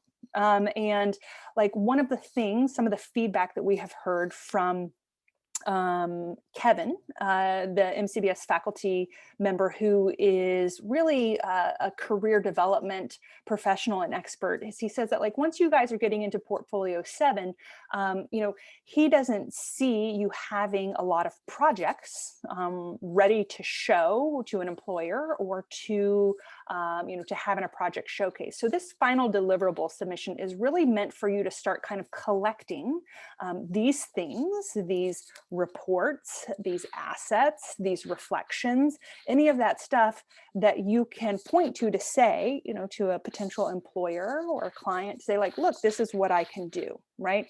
And so when you are submitting these final deliverables, we also say like, heads up, like maybe store this in a like a web-based folder so that like you have these somewhere online in case your computer dies, or like in case like you run out of storage on your machine and everything crashes, so that you have a place like a repository where you are collecting these things, so that like once you get towards the end of the program and maybe start to look for a job, that you have all of these things that you have meticulously collected that become a demonstration of your learning and of your skill. Okay, wow, that sounds like a lot of work. here's my next slide. Yes and no, right? Yes and no. We are asking you to do the exact same thing that we asked you to do before, but with a lot more intention and a little bit more structure. We have taken the 3 SMART goals that you guys were responsible for, and we are narrowing that down to 1. And you guys can really be in charge of defining the scope of that. And when you understand like why you set these goals and what the deliverables, how they become building blocks for you or stepping stones for you to get to that career aspiration, you can make really strategic and meaningful decisions about how you want to spend your time in this class. The other thing that I'll say is that like getting your dream job is no easy thing, right? Like there's work involved, and you got to put in the time, and you got to put in the effort, and like these projects are really the synthesis of your learning. These projects are what you point back to say like, this is what my MCBS degree and experience was all about. Just to kind of like call back to what we were talking about with Ray, like each of these projects or each of these deliverables that you guys are producing as a part of project and portfolio experience are like the dots that you are connecting in the shape that is uniquely you, right? And so yes, we put a little bit more structure and ask for a little bit more intention, and also like you are still at the wheel here, meaning to say, this is an experience where like you get out of it what you put into it. I mean, that's like with most things in life, right? And so again, here is the invitation to you. Here is the invitation to you to say, I've got 28 days to make something meaningful. And meaningful, again, is as defined by you. There are some other things. Gosh, that's not it. That wouldn't take me 2 years to rewrite, would it? Before, you guys might have remembered that there was like literally 4 assignments in FSO for your project and portfolio classes. There are now 8. But I think you're really going to like them, and we're going to talk about them here. There are now 8 things because we have broken up some of those more like structural things related to your goals into multiple parts, right? To help you keep you organized and to help keep you on a timeline. So, whoops, I think I went too fast. There we go. Okay. These are the activities that you are going to see when you open up your FSO. The first one is an RSVP. That is essentially a 0% activity where you get some information about the facilitation of the class, expectations, within our learning community, links to the go-tos, who's doing go-tos? Links to the Zooms, that we do as a class, and just a little bit more of contextual information to understand this as an experience. I call it an RSVP because this is where you are going to make the decision about whether or not you show up for the month. Are you coming? That's what we want to know. Are you here? Are you going to be part of this party with us this month? That's what the RSVP is all about. You're going to have a reflection, and this is a small reflection, but it is meant to ask you some questions that will guide your goal setting activity, right? So we're doing a check-in that, says, how are your last couple of classes? Did you like them? Did you not like them? Did you learn something you want to continue to explore? Like, are you focused? Are you not focused? Why? And this is really designed to get you into the headspace to say like, okay, like this is where I'm at. And so like with that knowledge, with that reflection, I'm ready to set a goal. The goal setting activity is where you define your career aspiration. I want to be a travel blogger. You set a goal to support that, and you create an action plan for that goal throughout the month. Then midway through the month, you're going to give us a progress report. And a progress report is essentially like, hey, you said you were going to be this far along with this project. Where are you at? What's going on? Let us check in. How can we help? And so like all of that is the same for every port class.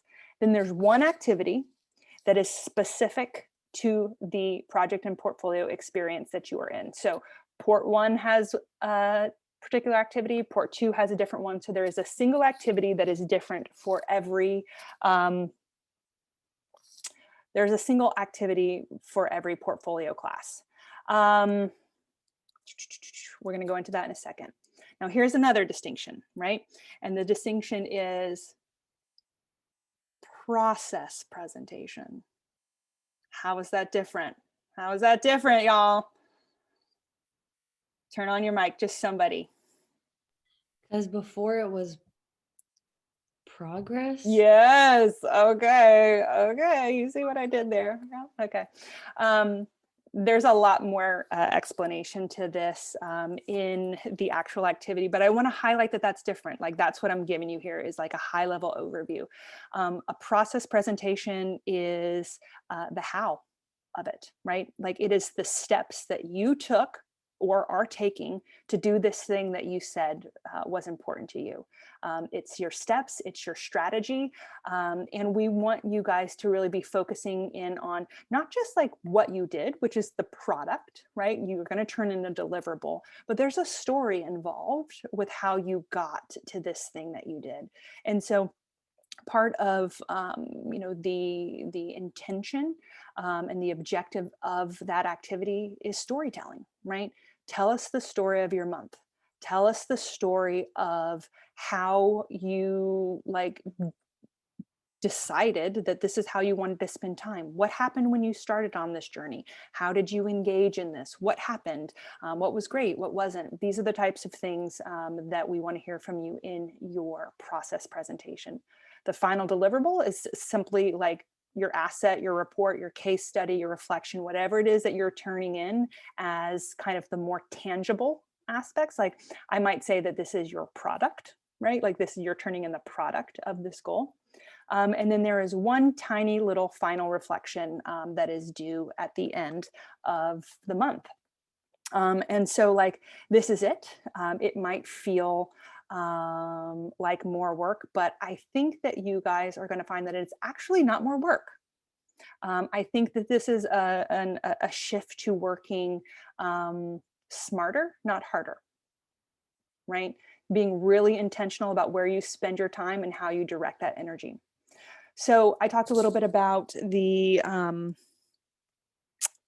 specific projects involved for the particular port classes. So again, like in this group right now, we have representatives of all the portfolio classes, port 1 to 6, right? And so like I'm addressing all of you, but I want to kind of specifically highlight, if you are in portfolio 1, you can look forward to a personal branding exploration activity.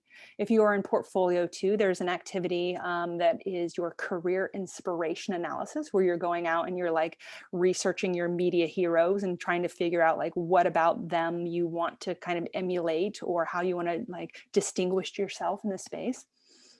Portfolio 3, like this is a new activity for the class, but not a new activity in general. We did this in a few Friday blends or just in class time on campus.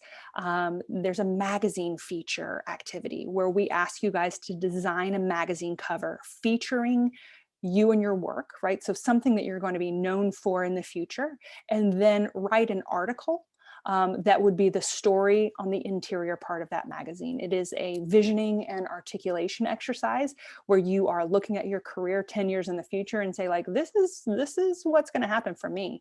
And then you write the story of that. In PPX 4, you have a video project. And so in that class, you are going to be creating an original video that supports your career aspirations. So let's go back to that travel vlogging example. Let's say that's what I want to be. In this class, I might create a video that I am going to send out to potential sponsors, like maybe gear sponsors, maybe like backpack sponsors or something, who, you know, I'm maybe seeking sponsorship from. right? That could be an idea for the video. Again, you will have to define what that video is, and that definition should be based on your career aspiration statement. So like, it might look a little different for someone who wants to be a photographer. How do you make a video about being a photographer? Well, maybe you do like a behind the scenes of the shoot. Maybe you do a behind the scenes of how you set up the creative direction or how you helped pose the models. That could be a video that supports your aspiration and your process as a photographer. Portfolio 5, you've got your media kit, which is essentially like it's a public relations tool that shares like interesting things about you that you would share with a potential like employee or client or collaborator.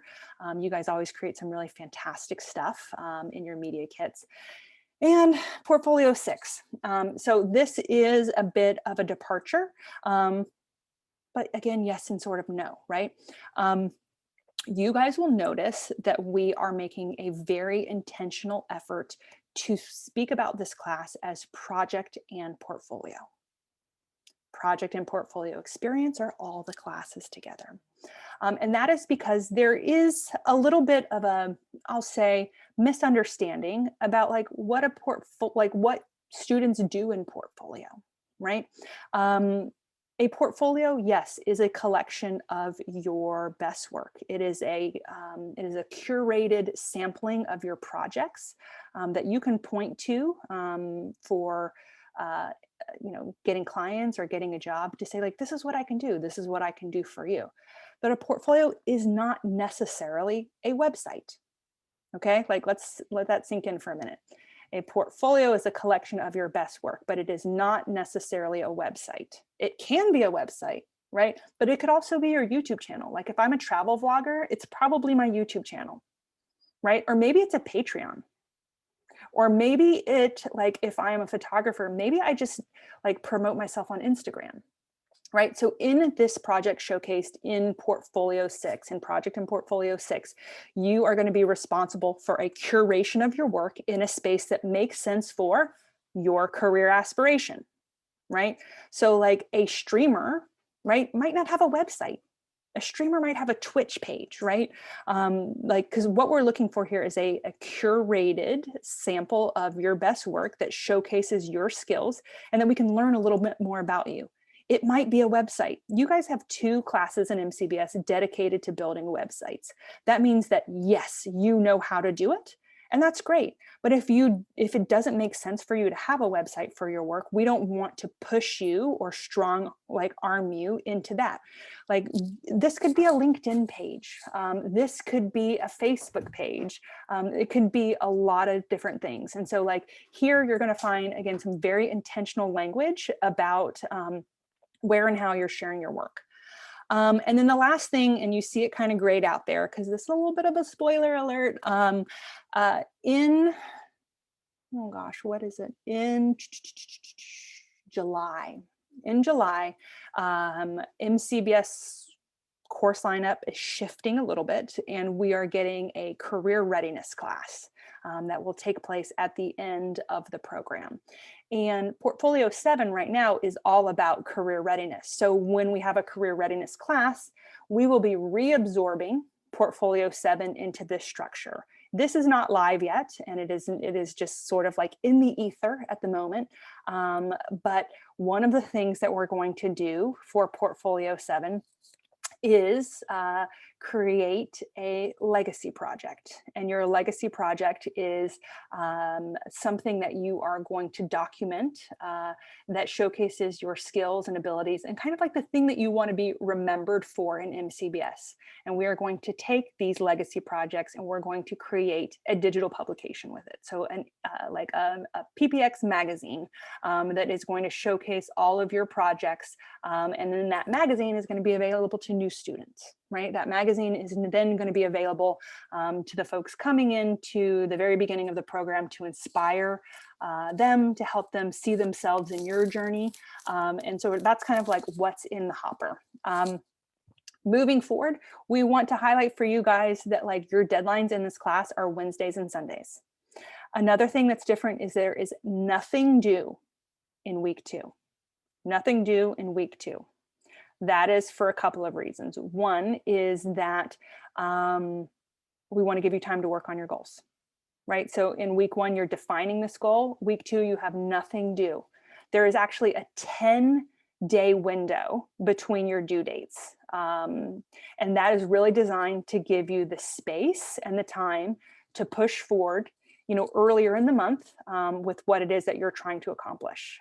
So make a note of that on your calendars. And then last but not least, there's a lot more in the details of each assignment. And this is where I'm going to thank you guys in advance for sharing your questions with us and for helping us highlight the areas that don't make sense, or that you're like, maybe if you said it this way, or like, I get what you're trying to do, but it doesn't land exactly right. We definitely feel that this new curriculum is solid, but it's not perfect. And like, we want to continue to refine it, to a place that it becomes seamless.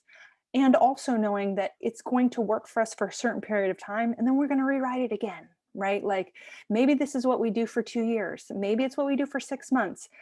But the way that we judge that is based on your feedback, right? And so like, thank you in advance for being part of this community and being part of like the ongoing evolution of what we do in this space. And so I'm going to stop sharing my screen now because that's what we're doing. Like, that's what we got going on right now, guys. So thank you for letting me, like, honestly, that's the first time I've ever talked about it in its like completion. I just like kind of put these slides together, but I didn't know what I was going to say. So thanks for letting me fumble through that a little bit. How about a hand for that rock star right there? Boom. You guys, this feels like my own kind of legacy project in some ways, right? Like, as an instructor, having like the freedom and the support to work with this amazing team and these amazing students, and to like kind of create something that I hope becomes like a catalyst for growth in your own journeys. Like that would be a pretty cool way to spend my career, or a pretty cool way to spend my time. And so like that's why I feel like I have like this studentship of like wanting to study what it is that you do, being curious about what you do, and like, how can we as your faculty mentors support that? And so this is our next best effort in that process. So I want to pause for a minute because we've been doing this for about an hour 45.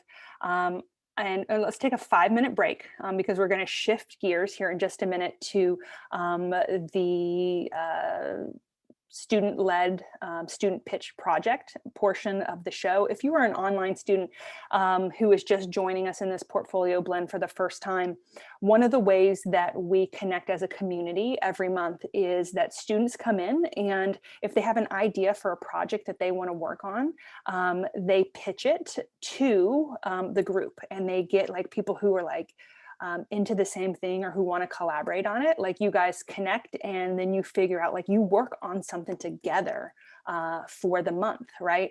It's an opportunity for collaboration and for mentorship and a whole bunch of other things.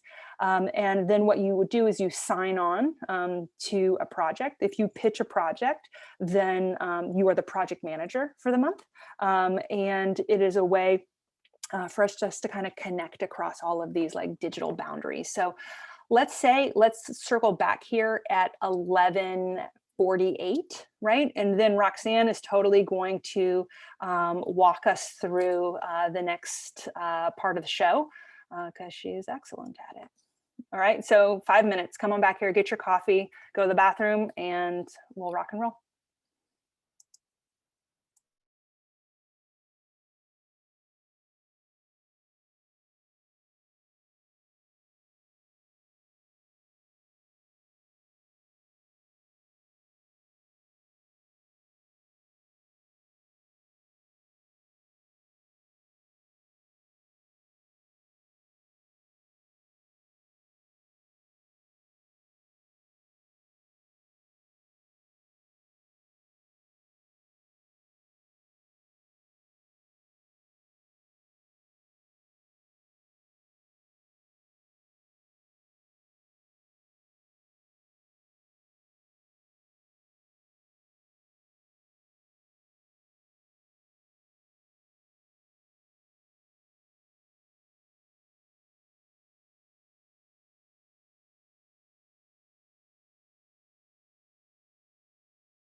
Kat.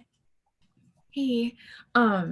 So I was telling you about the gratitude journal thing. It's on Amazon and it's like super inexpensive, and you literally just write what you want, and they have different ones. It doesn't have to be just like this one, but they have different ones, and I've realized that it helps me.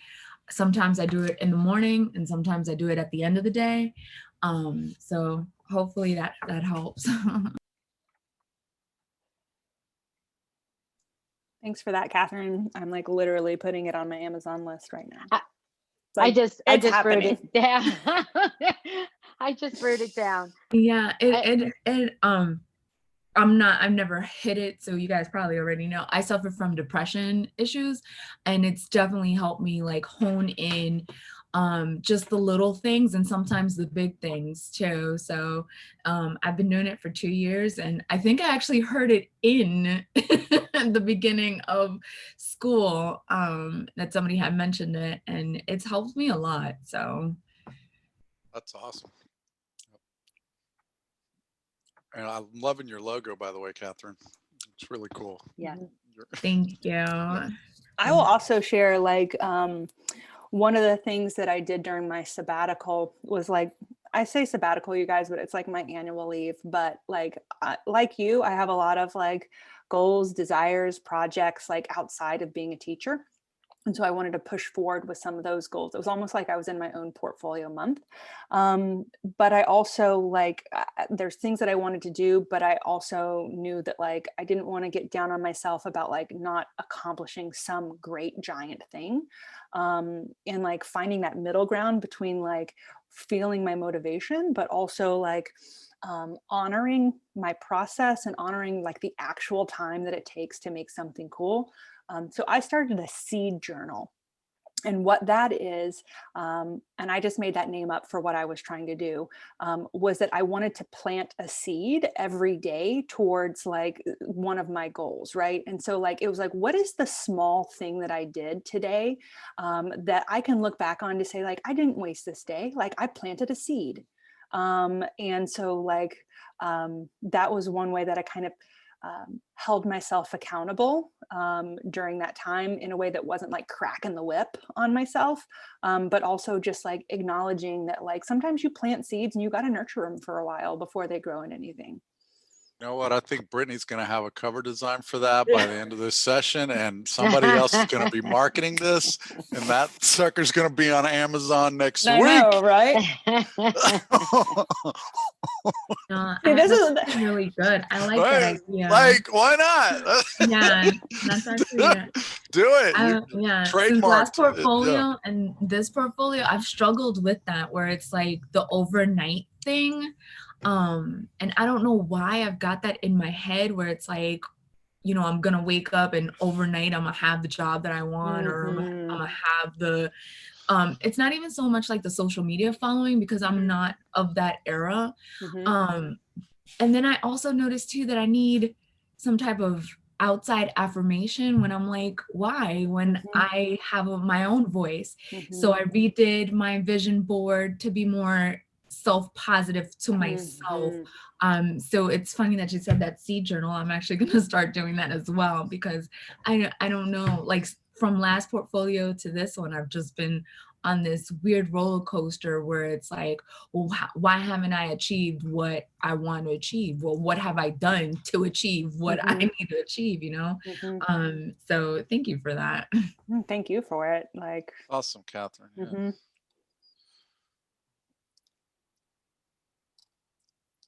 These, you know, and it's funny because this year especially, I find that many of us have struggled, but looking at, and like you said, we have our own voice, and unfortunately it almost took this pandemic for many of us to realize that, hey, I have my own voice, and how can I focus on these positive aspects of my daily life and be grateful for them. Because a lot of times before, you just went through your day and you just didn't think about these things, and now I find myself really looking at these little positive seeds or these little positive attributes that you can focus on instead of like letting all the negativity in. So yeah, it's I wrote that down too. And I like the seed journal, Emily. That leave it to you to come up with coin that little this is what I'll say. I'm going to follow this little like metaphor. Portfolio is a very fertile place, which is like, this is where ideas are grown, right? And it might not be like, it might be something that like one of us just says like offhand and that someone else goes and does, like, just because like, I mean, I may or may not ever create a seed journal, but like maybe one of you guys will, you know, like that's what this space is awesome for. And that's oh, sorry, go ahead, Brittany. No, it's okay. You're sure? I was just gonna say, Catherine, I like what you said about like making sure that the communication you have with yourself is positive and honest still, but encouraging, because I definitely struggle with that as I reflect on like past months. You can have everybody in the world next to you believing for you, but if you don't believe in yourself, you're never going to actually do the thing that you want to do. So I think that's so important. I love that you said that. And it's a process. It's not like you wake up like, I love myself, I believe in myself, I can do it. It's like a process. No, and I had that moment because I do interviews. I interview people in the comic book industry, and my producer had told me, because I told him, I was like, man, I feel like I'm not doing a good job and that you're like disappointed in me. And he goes, well, let me share something with you. And the past 3 people that I interviewed were all like, oh my God, she's so great to talk to. I definitely would do the show again. And I was like, what? And he goes, I get this all the time. And he goes, the problem is you don't get this. And that kind of like shifted. I was like, you know what? It's true. Why do I need these people to say that when I know I'm doing something good? Because he hasn't fired me yet. You know what I mean? And people tune in and people come on the show. So that's definitely when I had that moment, like, I'm not kind to myself with what I do. And if this is my dream, then who am I to tell myself, don't believe in my own dream? Like, that's so ridiculous. You know, you already have outside either positivity or negativity. Why, you know, choose the positivity for yourself? So. I just want to add in if I can. I actually started journaling too, Emily. When you said that, I got really excited because I like started journaling before the new year even started, and it's really helped me because on the front I'd write down like all of the things that I've like progressed over like however long I decide, and then on the back I write like where I picture myself. So I'll be like, I will be in this place, I will be here, and I never write a time frame because it's either it determines like changes, right? Fluctuates. And my mom, I mention my mom a lot. I tell this every single time I'm in port, but my mom always told me like, just write down what you want now. Like, just do it, just blurb on paper, because then when you read it in a month, in like a week, in a year, whatever, like it's going to be completely different. Like I did that for a really long time. And then I just read like a whole list that I wrote in the back of my planner, just like over my time in MCBS and in Full Sail. And then I looked back and I was like, I remember when I actually didn't want to do that. And now I'm like, oh, like pursuing that, right? So it's really cool. And another thing that kind of comes in my head since we're talking about quotes too, is that if you're not failing, then you're not doing anything right. And like, I feel like through failure comes learning, like opportunities. And that's like what I like to write down is like, okay, like I failed here. I didn't like this. I didn't like what happened here, but like, this is where I want to be. And that kind of like, and you kind of just like have your own little evaluation list, right? And I love the seed journal because I'm that kind of person where every year I go to Marshall's or I go to like Michael's and I find my guided journal. I have my planner literally right next to me. I have like 4 journals every year. So that's why I'm like, Emily, please make a guided journal. I will buy it. I'll work on that in my spare time. If I make it, you get it for free. You all get it for free. Woo! And you all get a journal. You get a journal. But it's no, I love it. And I love this kind of talk because like every time I talk about it with other people, I can like tell that sometimes they're not in the same page and they're just like, okay, that's cool. You journal. All right, cool. And I'm like, okay, that's fine. I'm just going to go journal now. But like, I love that like other people actually like journal as well. And it makes me feel like I'm not like going insane in my journal. So But yeah, I just wanted to share that. So that's awesome. Yeah. Yay. Thanks, Ari. Yeah. And maybe this is something we can do for our student-led projects. So Emily introduced it before we went on our little break. Each month in Portfolio, we have student-led projects where they are pitched by the students. The student is the project manager. There's participants that all work with each other to create this idea, to go through the process and have a deliverable by the end of Portfolio. And Emily put up some ideas, and Ari, we're starting with yours in some of the ideas of these projects. Like Ari pitched a project about creating an online magazine with layouts and typeface and projects, and whoever participated, they all collaborated and developed this online magazine, which I think I saw that you made reference to in the chat with your Daily Co. Is that's still the name of it, Ari, right? Yeah, we did it. And just to let everyone know, that wasn't my first port. So like, I don't want y'all to think that it was like after being here for a while like that. I literally jumped into that. I was like, yeah, I want to do it. Oh shoot, I have to lead this. Right. Okay, that's mine. Yeah, that's right. That was Portfolio 1 for you. Yes, I remember that. Yeah. I have some people like Kat and Sarah were in my group, and I literally told them, like, yeah, I didn't think I was gonna have to lead it. I thought we were just throwing out projects. I didn't know how this worked. Like I was so it was a funny process, but yeah, we were referencing it because we called it Daily Co because of like COVID. It was Jeff's idea. And it was really awesome. I actually got it printed and I handed it out, and I love it. And I literally always reference it. That's why when you said magazine cover, I was like, yes, I'm experienced. Yeah, you got it. You already know like which way to go.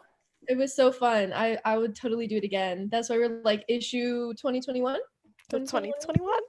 So I have to work on them. I have to get the group back together now that Jeffy's gone, and you know, we'll get the crew back together. We have to get the crew back together, Ari. We absolutely have to. Oh, Lily's here too. Yeah. Jeff will probably show up in 5 minutes. Jeff jumps in all the time. So literally, don't, you know. We'll get Rafin on it. We'll get the They're all here or whatever. And if you have a chance, here are some more project ideas. Again, Ari, she did a posing guide. Kat pitched a project for a horror comic book. You know, Jeff, everyone that they're all talking to, that's hysterical. Luis, with a writing, he did a political dramedy. Another month, he started doing some of the artwork for a different writing that he was working on. And then Matt, who's also in this portfolio, started with his podcast interview, and he did one with Z, and then completed a bumper, and he's still creating continuing with his podcast interviews. So these are all projects that kind of get initiated in portfolio, and then sometimes they continue. Sometimes it's a one and done, and then sometimes it leads into other projects or a continuation into what they're kind of adding on. And these are, you know, some of the other projects are photography projects, and then some videos. They did videos on love for cooking with a quarantine cookbook and creating different pages for it. So as you can see, it's quite diverse in the range of what you can do. You can pitch. You know, this is something that you always thought that you wanted to do, but needed a team to do it. This may be something that you think might be like something that just kind of sparks, like we've just been talking about journaling. You know, the idea just comes up from definitely random locations. Sarah said she's been thinking about pitching since last month. You know, so these are things that come up. They're diverse.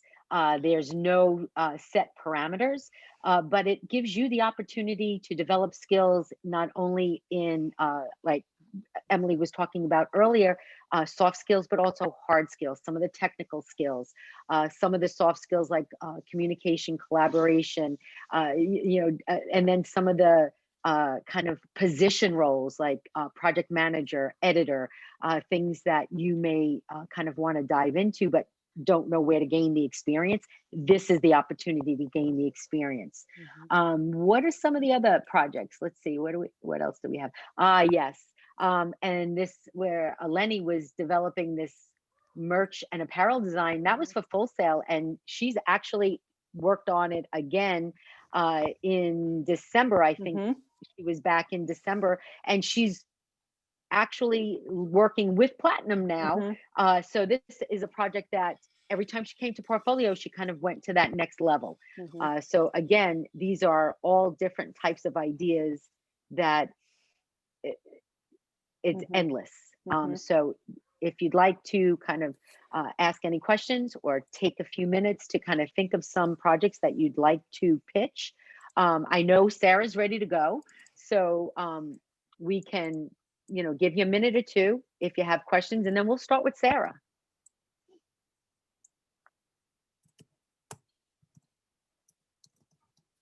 Do you guys have any questions before Sarah gets rolling? I want to jump in just to say, like, some of you guys who are new to Portfolio, or if you're new to coming to this blended environment because you've been online and maybe not jumping in to this session, this is something that we do that is in addition to the curriculum, to what you see in FSO. However, let's just say that Sarah's goal for this month aligns with this project that she's pitching. That means that, like, Sarah maybe wants a team to work with her on this thing, but the goal that she has a specific goal for herself in doing this project. So, like, you can use this opportunity to pitch a project to the entire class to get some support or help. If you find like-minded people or people who kind of want to work on a similar, type of creative endeavor, to get support with what your goal is for the month. That might make more sense, like, as we move through, but I just wanted to kind of highlight that as an option. Let's say that you have a vision for something that you want to create, but that, like, that you need the help of a videographer, right?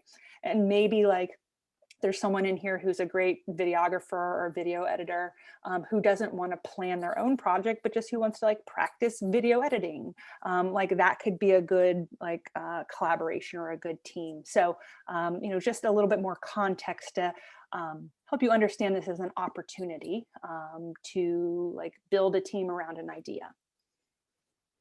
And Sarah, whenever you're ready, I'd love to start with you.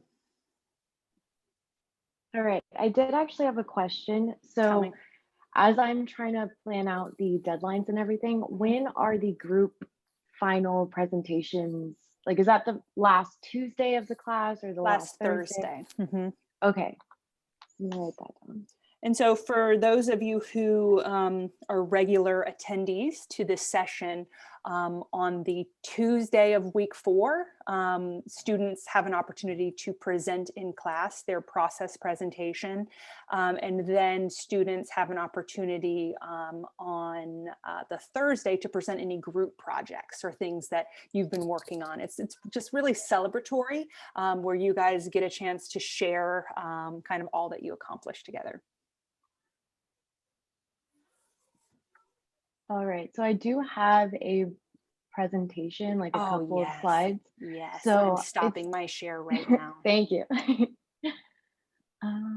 Here we go. All right, let me know if you can see it. Yes, perfect. So for January 2021, the objective is to have 2 successful photo shoots. That includes being pre-planned, execution, and the post-production. So if you've ever been interested or kind of curious about being a creative director, a stylist, working with a production, a photographer, photo editor, model, hair makeup artist, this month you can do that. And I'm looking for a team of people that just come up with ideas. And obviously, if you're online, you can participate as well by sending, like, sketches of the final product that you're kind of envisioning.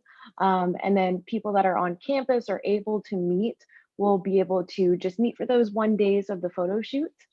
And so what you can expect from this month is about 2 to 3 quick Zoom meetings a week to check in and like brainstorm together, probably after class. That way we all know we're free. And days of shoots, we'll meet in person, obviously wear masks. And feel free to share any photo, color, or edit ideas, and we can totally make it happen. So for this first one, I last month came up with kind of guideline. That way we'll be able to quickly move through week 2, and then week 3 will be something of just a collective idea, and free for, you know, whatever's going to happen. But my concept that I came up with is complementary colors. So if you're not familiar, I included like a little description, but basically it's colors that help create a lot of contrast. And the challenge is using red and green. And I know Christmas just passed and everyone's still thinking about it, but we're going to do it without making it look like a Christmas card. So it might be challenging at first, but you know, that's what I want to try out. And I have a couple of examples.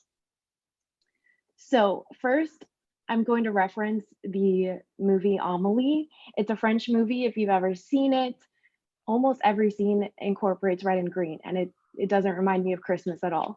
So here, if you can see my mouse, underneath, this is one of the scenes from it. And then also, you know, I have some examples here, more editorial, like magazine style stuff, or even like Photoshop edits, like really cool color using that, or glamorous. And I really like composition in photos. And I think there's actually a workshop like on the 4th week of this month that I'm super excited. But breaking down this photo in particular, you see this red line on the street, and that also ties in with, you know, the red lines in his shirt, and then you got the green on the side, and there's also like hints of yellow and blue. So just focusing on that, and we'll go more in depth of how to deconstruct photos or just get ideas. Yeah, I'd love to hear what you guys have. And here's all my contact info, so you can reach out to me. I'll be creating a group chat, Google Drive. Does anyone have any questions or comments?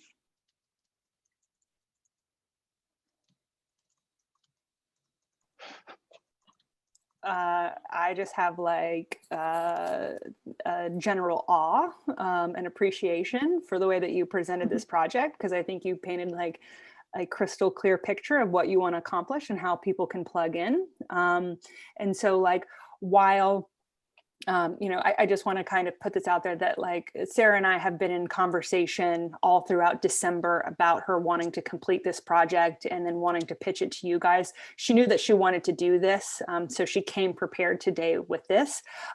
For those of you who still have a seed of an idea that you want to throw out here, you do not need to have a presentation like Sarah does, okay?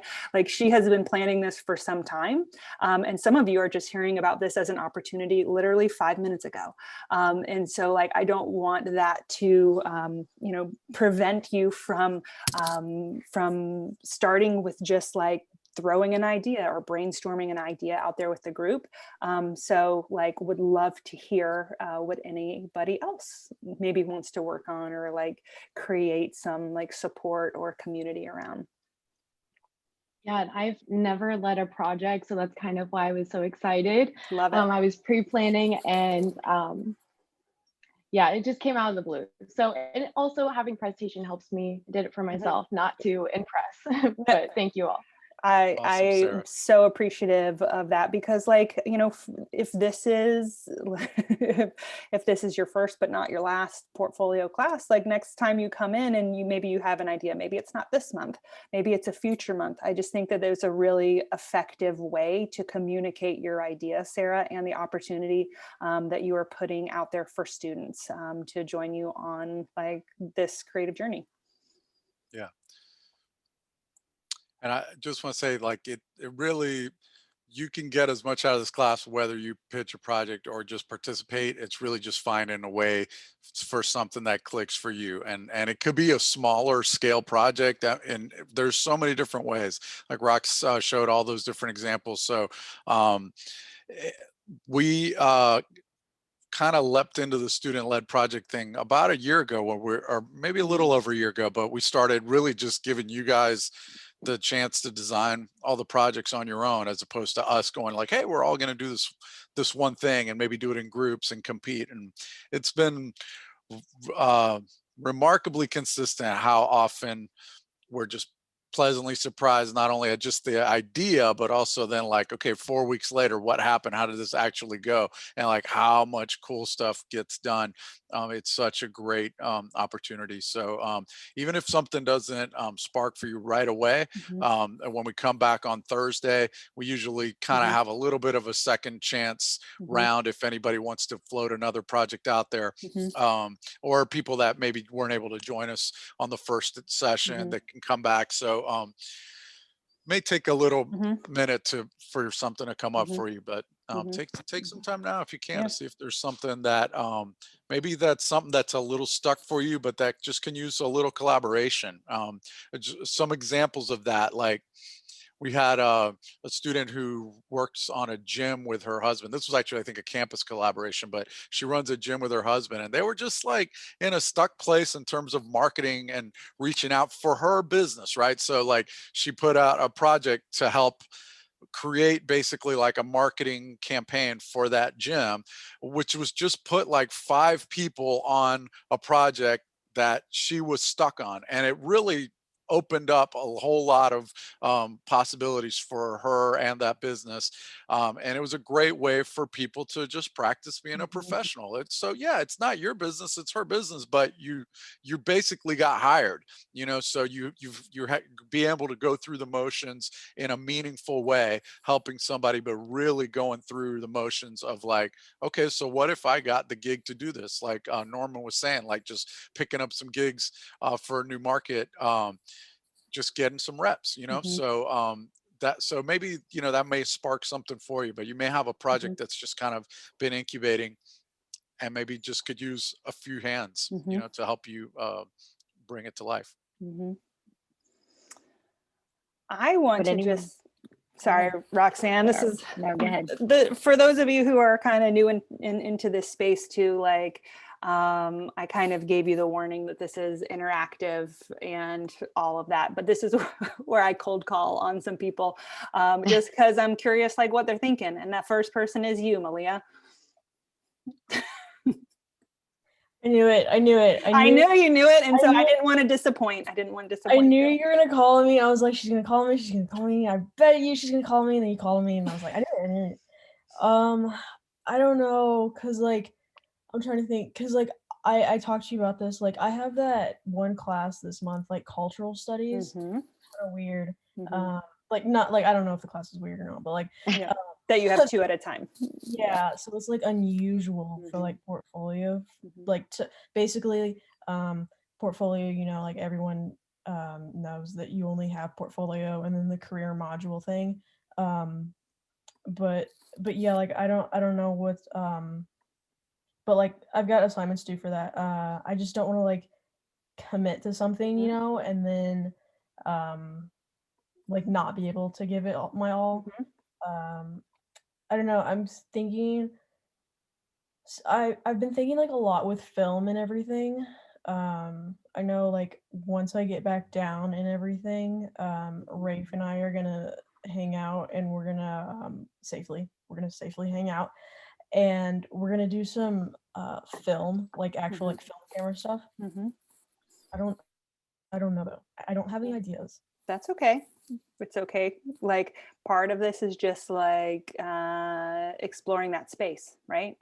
And it's totally cool for you to not pitch any project or to not feel overloaded. Like we definitely want to make that like to normalize that, right? To say that like there's an opportunity if you want to like say, hey guys, I'm working on this, and anybody who wants to jump on board, like big or small.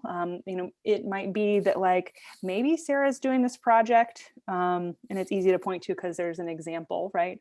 Maybe Sarah's doing this project and like you don't really know what goes into styling a photo shoot or the creative direction behind a photo shoot. So maybe you just say like, I'm just really interested in maybe being like a support to what Sarah's doing, or to like learning from this as a process. That's totally okay too. Mostly what we want to do is provide like the opportunity for you guys to connect, like to build community through potential collaborations or through mentorship, or just kind of, you know, everybody hates the word, but like networking, which is essentially like making friends with folks. So just because Ari has always had projects to present in the past, let me know what you're thinking. Where's your mind? What's going on? I actually don't have a project this month, which is really Okay. weird, Mhm. right? Because like you said, I always, every time I'm in port, I'm always like, hey, I have this, but Have these 11 things is yeah, I usually your have thing. Yeah. Yeah. and honestly, I do have projects, but like honestly, like every other time I've done it, like and I think for those that weren't there last port that I was in, I like explained how like I kind of bit off a lot more than I can chew.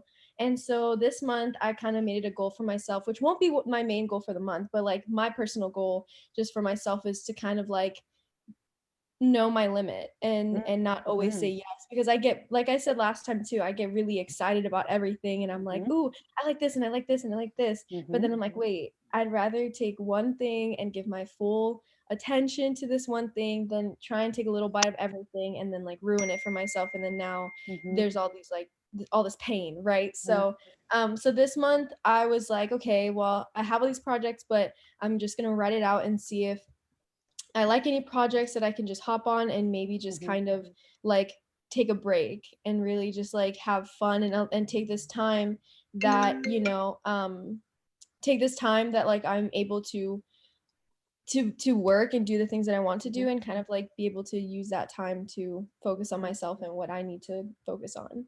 But I did talk to Sarah, so I'll be hopping on her project with her. So really exciting. I'm really excited for that, especially since I'm trying to like grow my photography and like that kind of side of me. So Yeah. Well, that's what we're talking about with like, this is about mindset and skill set, right? Like that, you know, you said, I learned a bit off more than I can chew. Like what an important lesson to learn, and what a great place to learn it, right? Like at school, like where you're relatively safe and free to like try things and to not have them go exactly the way that you planned, and all that is okay too. Like yes, and we journal that. That is what Yep. we journal. We journal the good and the bad. Totally. Really so I was really debating like over winter break, because I would just tell my like everyone like, oh my god, I'm doing all this stuff. But then I was like, you know what, like January, like I'll be in port. I was so excited, and I'm like, okay, I can't get too excited. Like let's just write it out. Let's work with other people instead of like, you know, leading them this time and kind of be on both sides of the spectrum. So 100%.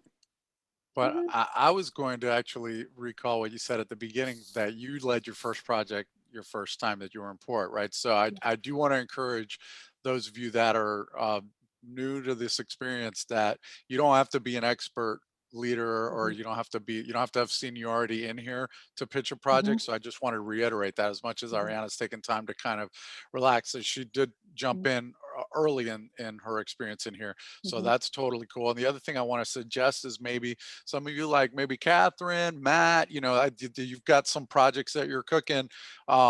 Maybe, you know, is there a way, even if you know, these projects don't have to be grandiose, but maybe there's something about the project, your bigger, broader project. Maybe there's one little aspect of it that you can use some help refining or developing, or just trying something along the lines of what you do. Like I know Matt likes to do interviews, Catherine, both of you guys like to do interviews, right? So maybe something along those lines, that even if it's interviewing each other, just like workshopping interviewing skills, just throwing out just incubator ideas, but just things to help, you know, develop yourself. Like let's say, again, I'm just going to pick on Catherine just for fun, because she's motivated, but let's say Catherine is an expert interviewer and she wants to add to her resume that she can also train people how to interview better. So you could do a project that could, you know, where you model interviewing skills or workshop interviewing skills, and other people go, hey, well, I want to learn how to do that. And so you kind of do a little jam on that without necessarily it being something that you're publishing or that's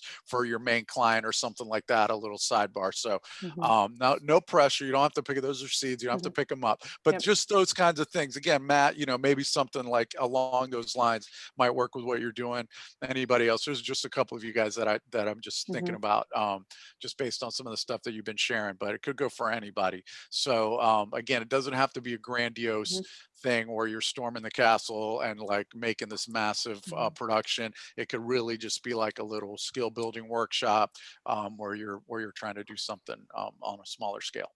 To kind of add on to that before I mute myself too, is like the one thing that I also thought about like the first like month, and you can even ask the people that are here that were in my group, like I was really stressing. I was like, I really don't know what I'm doing. Like it's really port one, and like it's nothing, it's okay to be scared, and it's okay to be nervous, and it's okay to go to your group and ask for help, right? Because like that's what we're here for, right? We're all students, whether you're in port 6, port 4, port 2, port 1, port 5, whatever. Like we're all students, and you know, like we're all learning off of each other, and like, you know, sometimes you have to ask people for help to bring your project to life.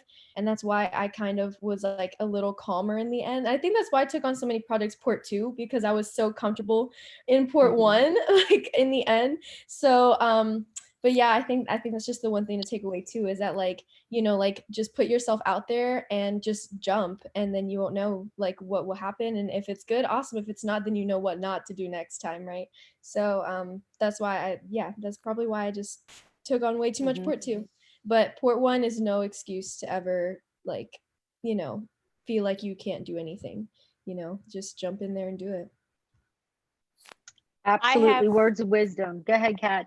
Well, since we keep talking about affirmation and motivation for ourselves and everything like that, kind of been cooking up this idea as I hear everyone speak, and especially with Sarah with her presentation about the whole photography and stuff like that, which I'm totally willing to do some photo editing once I get done. But I was thinking maybe doing like a little booklet, like maybe like a note size, maybe not even past 5 pages, maybe 6 at most, where it's like a notebook, but at the top, or maybe there's some stylized thing going on, and there's a quote or a question that you ask yourself, and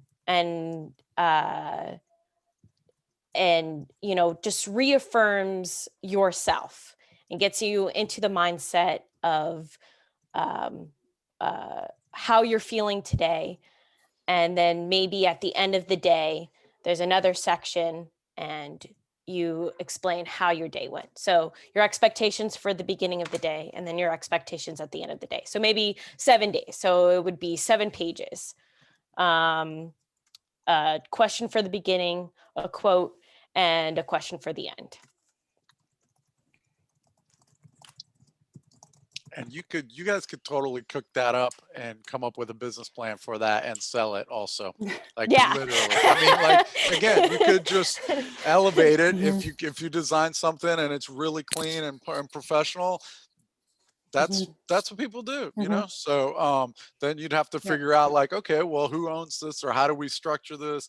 Is there a little entity that you have to make so that you guys can monetize that? Like, I mean, you could elevate that project, or you could design it and then you could come back in a different portfolio and go, all right, now we're going to like actually, you know, follow up and launch it or print it or, you know, whatever. So there's a lot of different ways that you could practice these skills and use this as a little snowball, you know, rehearsal. So. And I'll follow up with you, Renee, to say you could do all of that, Kat, or not. Or you could just make, or you could just make the 7 pages that you want to make. Like that's kind of like the whole point, is that you might find energy in it to do something beyond your initial seed of an idea, or not. And that's also okay. It could just be this thing that you do for this month because it's January and the start of 2021. And that's all it is. That's also okay. One of the things I do want to get to Matt really quickly. Because I saw you like, it was like double Dutch. You were like trying to jump in on it. So like, I just really want to know what you were thinking here. No, it's okay. So for this month, like I have an interview and probably a second one that I'm going to be putting out, but something that like I know is going to take a lot of my time this month is going to be like thrifting or like hitting up stores to like resale and like buy sneakers at or something. So kind of with this month, I thought about like some dope content on like the resale Instagram page, my personal YouTube, like just kind of like that kind of stuff, just to fill my page up a little more, like a vlog or some sort of like 4-minute video where it's kind of behind the scenes of like finding dope pieces, or even like, I know there's some shoots that I'll go to this month. Like I wasn't sure if it was like, if I wanted to do like something like that wasn't really related to me, like where I'd be behind the scenes and just creating like a short little video of it, but something along the lines of like a 3 to 4 minute video that's just kind of a dope edit. Mm-hmm. Awesome. And what I want to say too is, was that you, Roxanne, who was jumping in? No. Okay. We're kind of just scratching the surface here right now. Like we're going to revisit this on Thursday. We're going to talk more kind of about like, because between now and Thursday, you will have initially gotten into some of those exercises in FSO. Your first activity is due tomorrow, which is Wednesday. So between now and then, like you're going to be steeped in thoughts around like, okay, what are some possibilities? What sounds cool? What sounds like a good way to spend my time? And by no means do we want you guys to feel pressured in this moment to pitch something that you aren't like into or love. And so like, we're going to kind of pause on this like sharing right now. And we're going to pick it up again on Thursday. And so like, if you have, something that comes up between now and then, we want you to know that there will be another opportunity for you to share whatever that is. I do see that Catherine via the chat has something, so I definitely want to invite you right now to give that some air if you're ready and willing. Okay. So we all have our lot in life. I am not a leader, I'm a support person. But Renee had mentioned the marketing for the gym thing. And like I said, my brand is kind of taking off again. So I might need help with marketing. So if anybody's interested in helping me market better or figure out what I'm doing wrong with my marketing, I would appreciate that. Like a case study. You could say, you could have a team that would do a case study and just kind of come up with a strategy. I think it'd be great. And also I might encourage you, Catherine, between now and Thursday to like take a look at what you've got going on and like define this like a little bit more, to say like, what specifically in marketing, like, can you share with the group on Thursday, like, what is your brand? Where do you see your brand falling down? Or where do you see opportunities that you haven't quite seized yet? And then folks will have a better idea of like, oh, I could help her. Or, oh, I have an idea about that. Yeah, like do a little SWOT analysis and just kind of, figure out like, in what way are you inviting people to specifically to help you? But I think that's a big step. Sometimes like, I know like Megan, if you've had Megan in class, like one of her, there's just never wanting to ask for help, even though she knows she's overwhelmed and she knows she can't do it all herself. But it's like that, like, oh, I need help, and sometimes that's a hard ask, but that's what we're here for. So, so most of you, sorry, I just want to say most of you have already signed on. I posted the link to the student-led project spreadsheet. And those of you that have pitched a project, I kind of have a very, like I was taking notes as you guys were writing. Please go in there and change the project name, add your contact information, add how you're going to communicate with your participants. Those of you who would like to participate, this is the location where you can sign up so that everyone can have access and see what these projects are about. And then again, as Emily said, on Thursday, we're going to revisit this again so that, if more students would like to pitch a project, this would be a great opportunity. If you'd like to, like Catherine, add more details about your project, again, another great opportunity. And we'll give those of you who want to pitch, participate, another chance on Thursday. So I wanted to make sure everyone has this link and everyone has access to the link. Sorry, Emily. No, that was perfect, Roxanne. Yeah, Thank you for. It's a great start too. Like those 4 potentially could house everybody. So real quick, if you look at those 4 and you're like, oh, I'm not quite sure, you know, one of these is speaking to me, then that might be a little prompt to yourself to think, is there a project that's more relevant to you that you could bring to the table on Thursdays? For sure. Because that's really the work, right, of what we're doing here, is to say, like, don't spend your time working on something that is not relevant to you. Like if it's relevant in the sense that, like, oh, I want to learn something new, cool, right? But if you just like feel strong armed into it, or it's a waste of your time, like you're not bringing the right energy or the right dedication to that thing, right? Like these people who are leading projects want people on them who like want to be there, who want to help like elevate it to what it could be. You know, it could be even better than what that person could do alone. So just like kind of sit in that and understand that that's like the opportunity, not the requirement. It's the opportunity. Roxanne, I know that we've got some things happening on campus coming up. I was wondering if you could just kind of, you know, because we've got a few folks in here who are in Orlando and who may want to participate in any of that. If you have that lineup to share. I do. And also, even if you're not in Orlando, these are all held through Zoom, so you can come to these projects, come to these events through Zoom, and you can be in Los Angeles, you can be in Mexico, and you can still attend these projects. So one of the projects, of course, is one of the events is the portfolio play date on January 14th.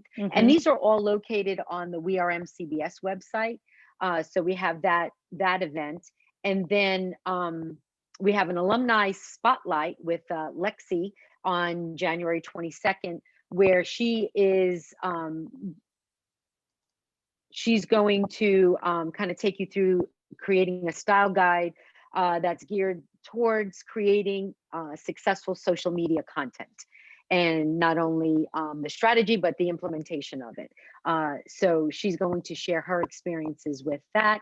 And then we also have and I think Sarah was referring to this, the composition and visual design and photography that Phyllis is hosting. And she's going to, and I'm going to read her synopsis on it, but she's going to apply creative composition concepts to images, learn basic photography strategies to increase visual aesthetics and viewer engagement for visual storytelling. And she's welcoming beginning and advanced photographers to join in on these challenges and create compositions. What day is that one on, Roxanne? That one's going to be on Friday, January 29th. Okay. And then, of course, we have, go ahead. I was just going to say, no, I was just like jumping in on the back there to say, like, if you guys don't know Phyllis yet, or you don't know her work, she's a wildly talented photographer, like just has done so much documentary work and like journalism work. So her stuff's just super impactful. I think that's going to be an awesome workshop, and I can't wait to go. Yeah, definitely. And then the only on-campus only events are the campus homeroom, and that's hosted by Emily, and that's every Wednesday starting January 13th from 11 to 1. And that's where Emily hosts the students, and they just kind of work on, or just collaborate, or just kind of have a conversation of Homeroom is just like, chill hangout time. There's no like real agenda, but also you can bring something to the agenda. is what I'll say, is that like last time in December, Sarah showed up and we just started talking about like this project that she wants to do this month. And like we were brainstorming together kind of like what this looks like and what can happen. And we're probably going to use some time in homeroom this month to dedicate towards like Sarah's project, right? And so like we look forward to using that time as best suits the needs of the moment, right? Like it's not nothing planned, but stuff can be planned. I hope that makes sense. Safely together, masks and distant. And then my other shameless plug is to, there are other events that are held on Full Sail that are virtual. So please go to Full Sail 1, look at the different events. You may receive email notifications about them. You may have to go in and look at what's happening this month, but there's all different types of opportunities for you to attend different events to, again, build your mindset and build your skills. So that's it. Oh, I wanted to say something real quick, kind of hopping off of you, Roxanne. In the event stuff on Full Sail 1, where you find everything, I encourage you guys to all just go to just seminars that aren't even related to MCBS whatsoever. Like for leadership, we had to do like some business workshops. They weren't MCBS related at all, but it doesn't even matter because we're incorporated there somehow. And the people you connect with is just insane, and it broadens like everything. I mean, it really like includes like a whole range of everything. And so like I'll go to like a lot of because we're similar, like I mean we have a piece of everybody's major like combined with us, like the Swiss Army knife. I know that's like a lot of people say that and everything, and that's true. And so like I went to, when I was on campus last year, I went to something for like music production because like I have like a sound background in like high school and everything. And so, you know, like because of that, you know, I wanted to keep learning with that. And everyone there was in music production. But you know, you're kind of like the only one out, like you're the odd one out, but that's like okay. And I know it's kind of like a big leap for like some of us because you got to really put your foot in the door, or it's like getting out of your comfort zone. But just know like we're all here and we're all supporting each other. And so I just like really want to say that. So awesome. You're right, Malia. It's about taking advantage of the opportunities that are bestowed, you know, and taking that leap. Yeah. Absolutely. Awesome. Thank you for sharing that. Of course. So kind of as we're wrapping up our time here together today, I do want to like point your attention to FSO and the activities that you can look forward to engaging with this month. Coming up due tomorrow is a reflection activity. And then after that, you're going to have your goal setting activity, but that's not going to be due until Sunday.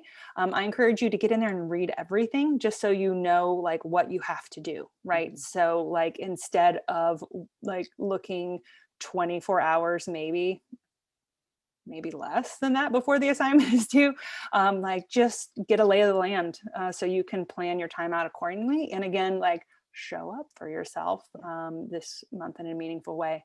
I do want to say thank you so much for not just your presence here today, but your participation and like your allowing me the time to talk through some of the new curriculum. I hope that in some ways it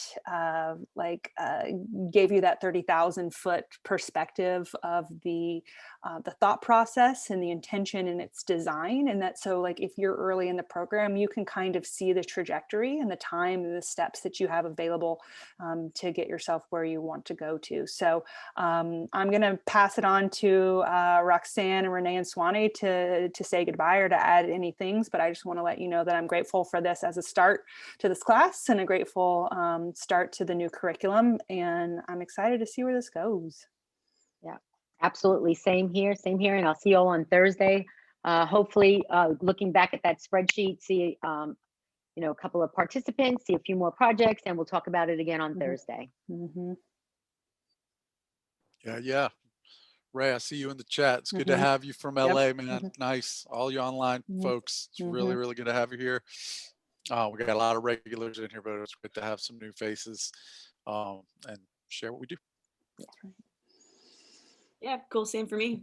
Thanks everybody for a good class, and have a good day. All right, guys, we will see you Bye, back y'all. here on Thursday at 10 a.m. Eastern, and let us know how we can support you in the meantime. Bye. See ya.